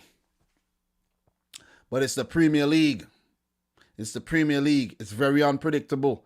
But Liverpool, in the position that you guys are in with the points that you require, and you're trying to get top 4, you have to beat Leeds. You got to beat Newcastle. If that was the case, Liverpool would have been better off 4 points, and they would have definitely been up there with Chelsea because they have a better goal difference than Chelsea. They would have been ahead of Chelsea if they had won those games, and it would have been an easy finish because if you check the fixture list for Liverpool, they should win their games, barring the game against Man United, which I doubt they're going to win this game. But Southampton, West Brom, Burnley, Crystal Palace, that's 12 points. That is 12 points. You see what I mean? That is 12 points. And if Liverpool could go on and do us the favor and pick up a point against United and, City go on to beat Crystal Palace, that's the title. So Liverpool, come on and do something against United, for God's sake, at Old Trafford. Playing too much games this season, and I don't know what it is, but the Liverpool fans were so bullish at the beginning of the season, man, and it is just sad how they have fallen off big time. I am definitely planning, though, to download some of those old live streams. I have to download some of those older live streams, guys, and I gotta do some clipping. I gotta download those older live streams, and I gotta do some clipping, guys. I really gotta do some clippings because, there's some classic conversation that has been had on the channel. You guys know what I'm talking about, and we gotta actually go back and reminisce on some of those. We gotta reminisce on some of those and we need to have a laugh too, because some of the things that were said, I never thought that they would materialize today. I never thought so. So look, it was around the beginning of the year that things took a turn for the worse, after Christmas. Liverpool were top at Christmas, and they were top at Christmas, and Liverpool fans were bullish. You couldn't have tell them nothing. You can't tell them nothing like Kanye West. You can't tell them nothing. And then look at this, guys. Look, who remembers this? Who remembers these times here? Who remembers these times, right? Look here. Christmas time there, that was in February, 4-1 against Liverpool. But if we go back earlier, we go back a little earlier, right? You're going to see some things. It's match week 22. This was in January. All right, week 20. You see this? You see what's going on there? You see what's going on there? It's been about 13 weeks. Look, see this? See that? Week 21, the boy Dom by himself there having a nice time. It's been a long journey, though. It's been a long journey, man. 21 roundup. I've been doing this for a while. 22. Oh, boy. When I pull out the jacket. Oh, man. Deadline day. That was a 4-hour live stream. The boy, look at this. Look at the boy at work in snow. Talking about Ozan Kabak. Oh, man. The dedication is on a whole nother level. But let's go back to this, right? Look at this. Look at these times. Who remembers these times here? Oh, boy. Who remembers these times? Who remembers these times here, man? Oh, man. Look at this. Look at the boy. Look. Who remembers these times, man? Look. I was by myself here. But look at this, man. Things were nice. Things were nice these days, man. Look. Look, things were nice.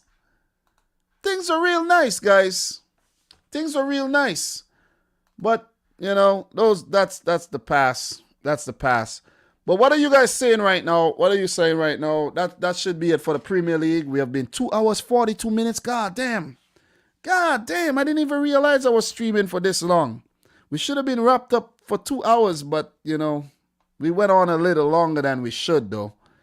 But, guys, what we're going to do before we finish off today's live stream, let's just take a look at what's going on around the leagues really quick, and then we're going to call it a day for today. So, this is what's going on in La Liga right now.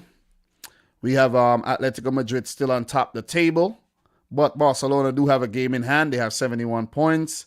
Real Madrid are second, 71 points. Sevilla, fourth with 70 points. And look at where the rest teams are. 17 points behind Sociedad and Betis. Crazy. Betis have drawn 5 of their last 5. Villarreal are 7th, 49 points. Granada, 42 points. So this league, there's a big disparity, man. The top 6, there's a big disparity. Everybody below 7th, they're just struggling, basically. Struggling. Celta Vigo, Athletic Club Bilbao, Osasuna, Levante, Cadiz, who looks like they might survive. Valencia struggling. Getafe Alaves, Elche, Valladolid, Huesca, and Eibar. Eibar relegated. Definitely relegated, it looks like. Huesca, they may survive, but who knows? And Valladolid, who knows? It might be a fight with Elche and Alaves. But let's go back to the top of the table right here. Atletico Madrid, man. They were in prime position to go on to win the league. Seems like they're screwing it up. They're shit in the bed here. Big time. Shit in the bed. Big time. And that ain't a pretty sight. A loss, a draw, a loss. If they had won those games, or at least pick up a point, they would have had a little cushion there. But it seems as if they are about to screw things up. But look at what Sevilla has been doing. They have won their last 5 games. Sevilla means business. I won't mind if Sevilla go on to win the title, you know. I won't mind that at all. I won't mind if Sevilla go on to win the title. You see what I'm saying? Air Slayer, big up to you. He's saying Atletico had a 13-point lead. I could remember that. Look, B2K saying it would be nice to see Sevilla win La Liga. Oh, we think alike here. Sam Wilson, how are you doing? Haven't mentioned you. Messi will be mad if Eibar gets relegated. Why? I'm not too sure. I'm not follow La Liga like maybe you might know. Give us some insight about why he'll be mad if Eibar gets. I don't know. Maybe I should know, but I don't know. I'm not gonna lie. I don't know. You know. Listen, will miss seeing Eibar Stadium in La Liga. I don't watch La Liga. I'm not too familiar with what's going on really. So so let me see something here. Let me see. Okay, so Eibar Stadium. Small little stadium. Okay, I see. See what you guys are saying. Yeah, I don't watch that. Oh, that is a little. God damn. It might be a full-size pitch, but it just looks a bit weird. And that looks like on the countryside somewhere in Spain in a hilly area. Very picturesque. Very picturesque. It has an apartment building right next to it. Oh, imagine living in that apartment building next to the Eibar Stadium and you just watch games for free, you know? So, oh, AD, thank you. Messi scores tons of goals against Eibar. Oh, now I see. So, yeah. This is what's going on in La Liga there. I think who do I think is gonna win it? It's very close to call. But right now, the team that has the edge here is Barcelona. They have a game in hand. They win that game. They go up to 74 points. And let's see if these teams have run-ins for the rest of the season. So, Barcelona. Oh! Whoa! Barcelona against Atleti. That'll be a big game. Barca against Atleti here. Barca against Atleti. Oh, and they call Ronaldo Mr. Crotone. Barca against Atleti. This is the game. This is the game you got to look out for. Real Madrid. Do they have a run-in with Sevilla or somebody? Real Madrid. Yeah. Yeah, we got a title race. We got a real good title race over there in La Liga. Let's do and move on to the Italian Serie A right now. Serie A. We're not going to linger. We're winding down. This is the warm down for the stream, by the way. This is the warm down. We are now taking part in the warm down where Internazionale Milano has an 11-point lead in the league. And it's fair to say that they will clinch the Scudetto very, very, very, very, very, very soon. Very, very, very, very soon. They will win the Scudetto. And shout outs to Antonio Conte and Romelu Lukaku and Lautaro Martinez and them guys, you know. Look at guys like Ashley Young and Sanchez and them boys and, you know, Christian Eriksen go over there and winning a damn Scudetto. God damn. You know, I told you guys you got to leave Tottenham Hotspur. Look at what Eriksen did and he's winning a Scudetto. He was going to leave, but he stayed. Good decision. Good decision not to go back to Tottenham, by the way. Look at my team, my Italian team that I picked to do well. Atalanta, second. What's wrong with you? Big up to Atalanta, who looks like they're going to be in the Champions League next season. But the most disappointing thing right now on screen is AC Milan in 5th position.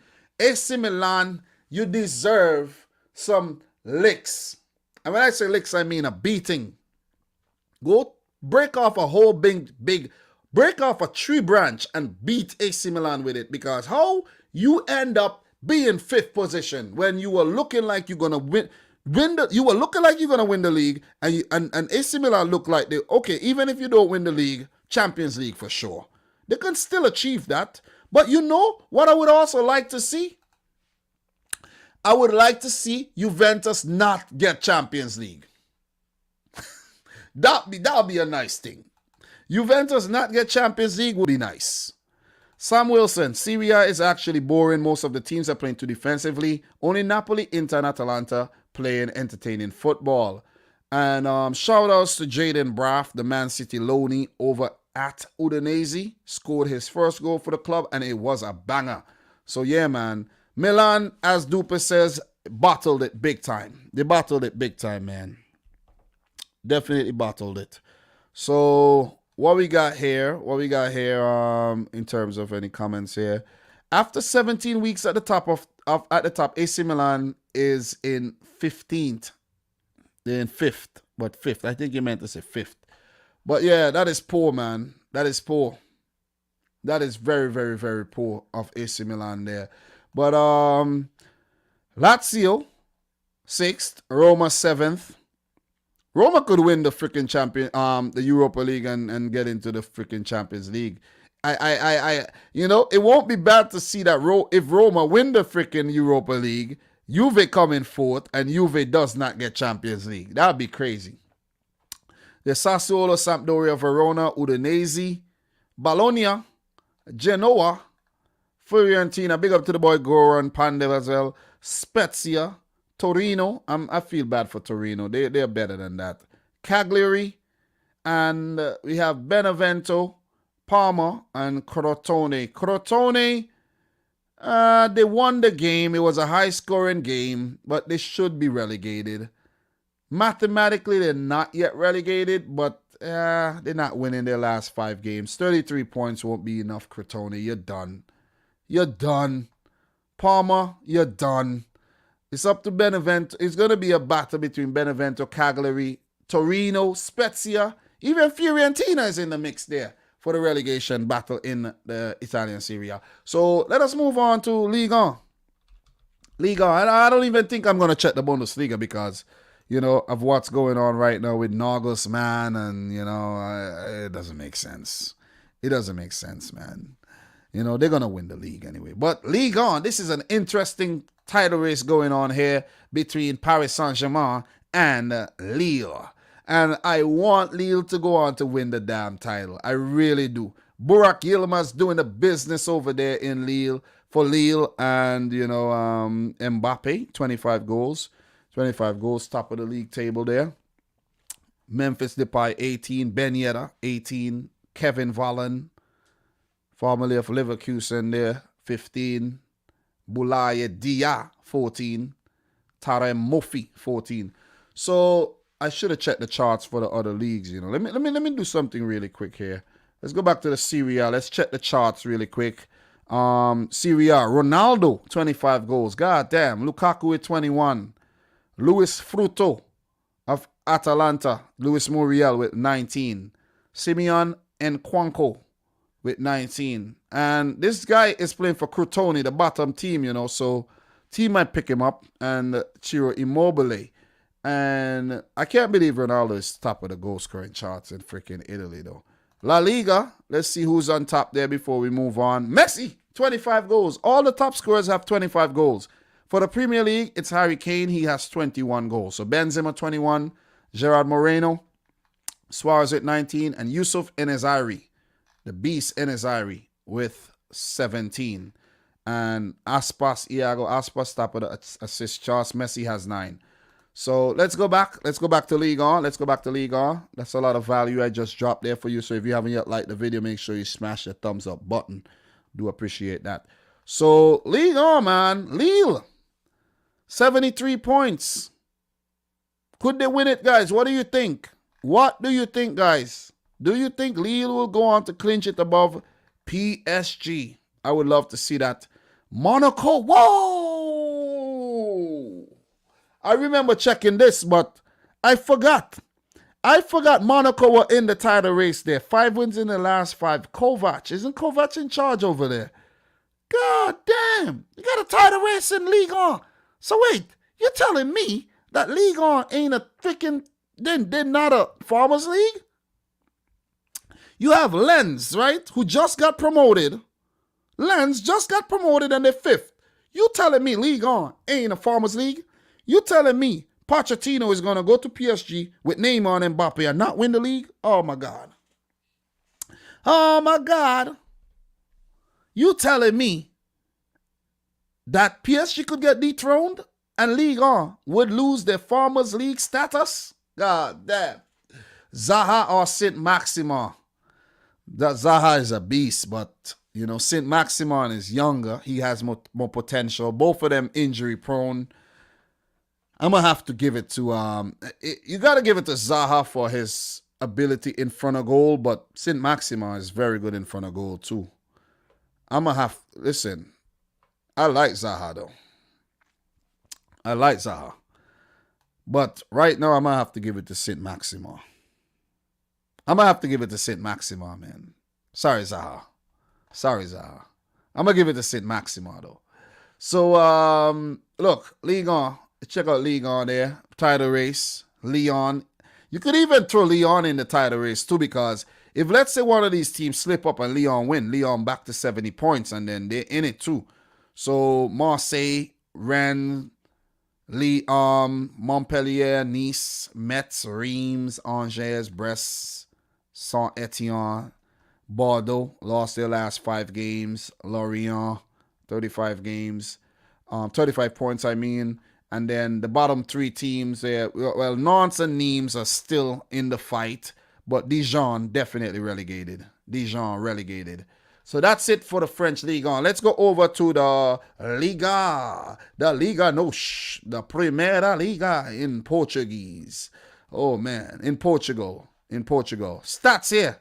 Haris Seferovic is leading the stats, the goal-scoring charts, and Pedro Gonçalves at Sporting has 17. Mediterremi, Mario Gonzalez, and Sergio Oliveira also there. Alejandro Grimaldo, a left back who I think City could sign, assists. Everton Cebolina Suarez, the man doing the damn thing over there. First season at Benfica. Let's look at the table. Sporting CP, there's 18 teams, so there's only 34 matches, which means there's 5 more games to go. Sporting has a 6-point lead over Porto, and I would love to see Sporting win it back in the Champions League next season. They would, have to try their best to hold on to Gonçalves, and they would have to try to hold on to, the boy Nuno Mendes and the other quality players they have there. Pedro Porro on loan from City. So Porto, Benfica won't win the title this season. Porto are still in the hunt.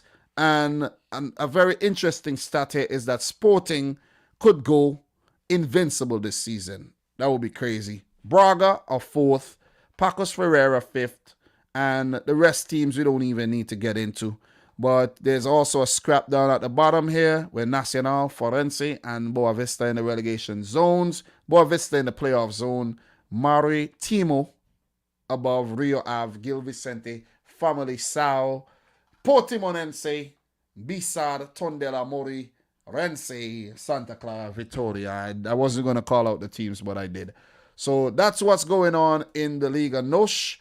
German Bundesliga. God damn, I didn't really want to touch on this league, but whatever, man.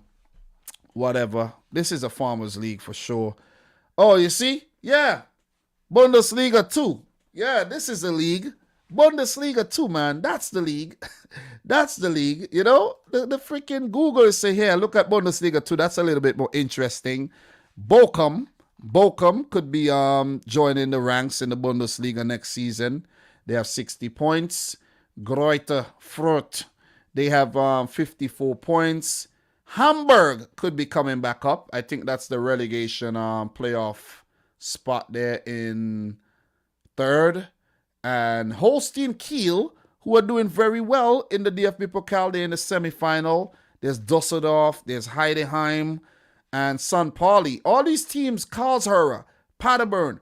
Well, Paderborn to a lesser extent, but Karlsruhe, St. Pauli, that club, with the what you call them again, man? God damn. Those fans. Yeah. It's nice. It's looking nice in Bundesliga too, but we want to talk about Bundesliga 1. Why does it keep giving me Bundesliga 2? Bundesliga 1. Bayern Munich are on top this league, guys. They're on top this league, and they got 71 points. 3 games to go. They're surely not going to lose their 3 games, and Leipzig are not going to win their 3 games to go on to win against Bayern Munich. It has been announced that Leipzig boss Julian Nagelsmann is going to join Bayern Munich as their boss after Hansi Flick is deserting his post. I'm happy for Wolfsburg after how much they've struggled over the last couple seasons. They could be getting Champions League football, but it's not guaranteed because Dortmund are picking up steam. They have won their last 4 matches under Edin Terzic. Who knows? Terzic might get a job at Frankfurt after Adi Hutter is moving on to Gladbach. And, Marco Rose is moving on to Dortmund. So it's a musical chairs of managers going on over there. So the top 4 race is still hot. It is still hot. Title pretty much wrapped up if you ask me. You go down to the relegation spots. You have Schalke relegated already. Hertha. Oh, man, this one is very hurtful. This is hurtful that Hertha Berlin are on the verge of getting relegated after all the money they spent. You look at this Hertha Berlin team. Just take a look at this team.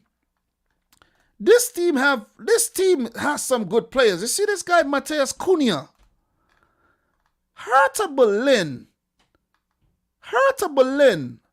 spent all this money on Luca Bacchio, Cordoba, Cunha. I remember these signings, bringing in Guendouzi, and they could be relegated.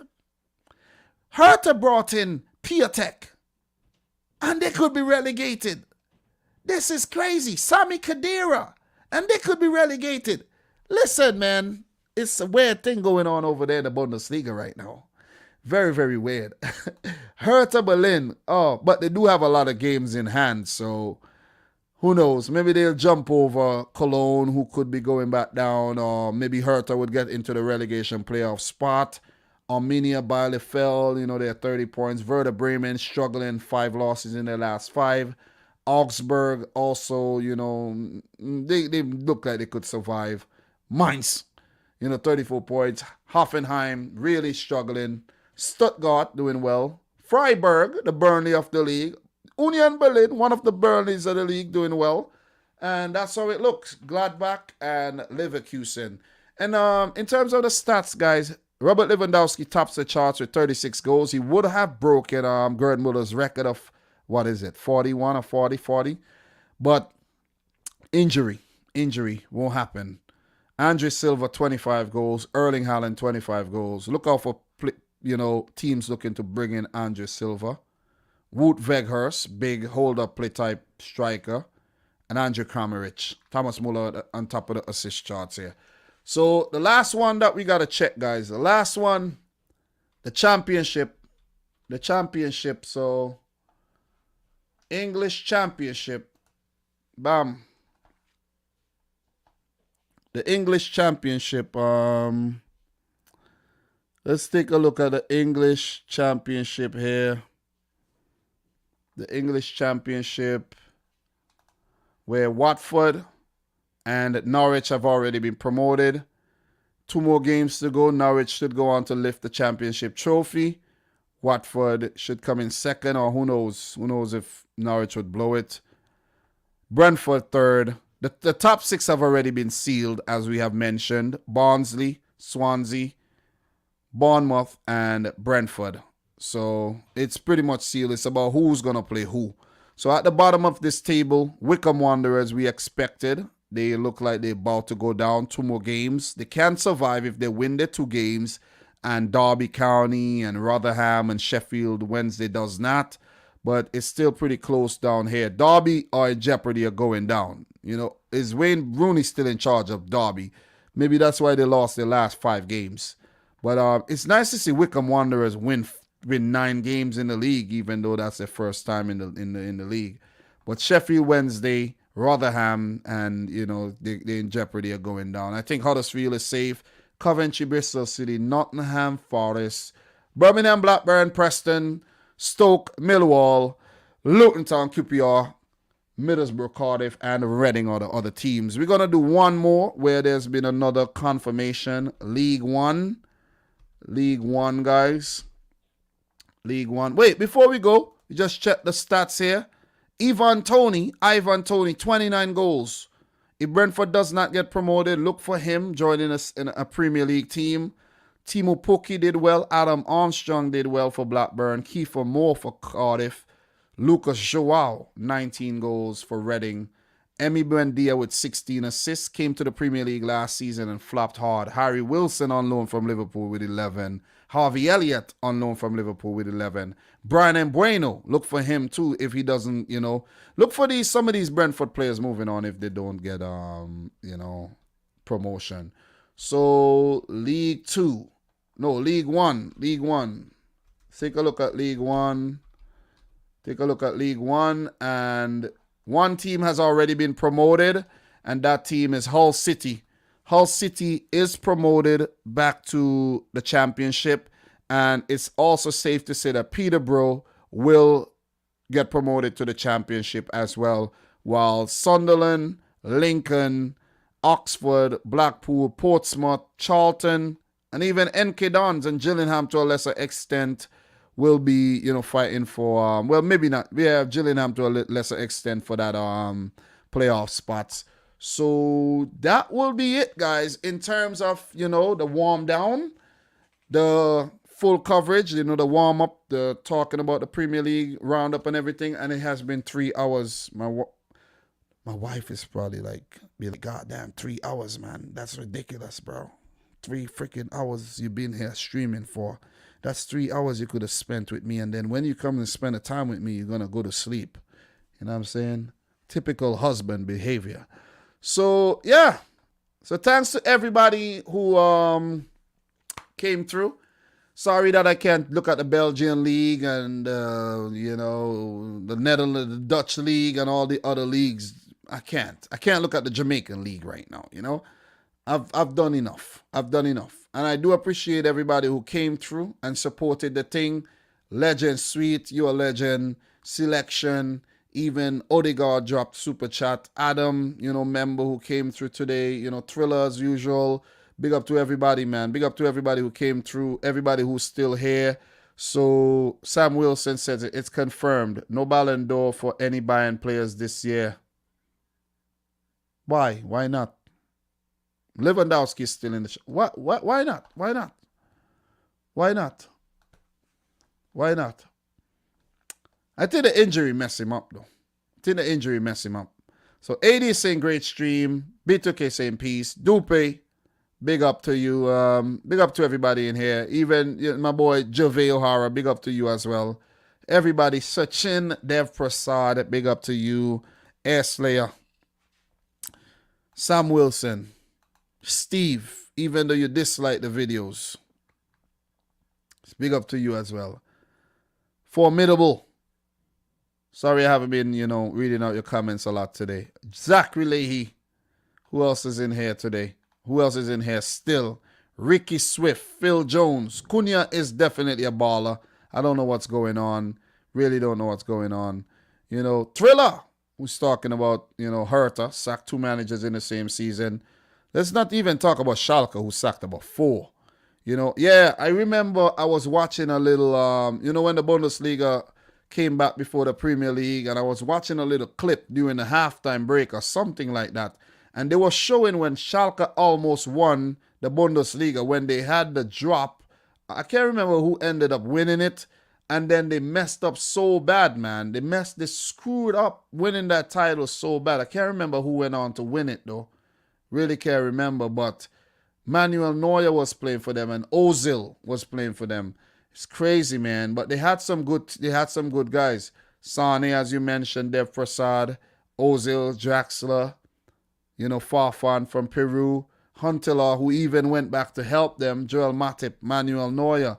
They've had some good ballers over the years, but, you know, you keep selling your best players, and that's what's going to happen. Remember, Naldo. at Schalke. Naldo, yeah, you know, so see, that's what happens, man. Bundesliga eating itself from within. But guys, thank you very much, you know, for coming through selection. Forgot, did I mention? I think I mentioned you. I don't even know. But yeah, selection. Thanks again. Thanks to everybody who supported the stream. I will be back tomorrow for the live match watch along. So let me finish this quick because I have to be back tomorrow. Okay.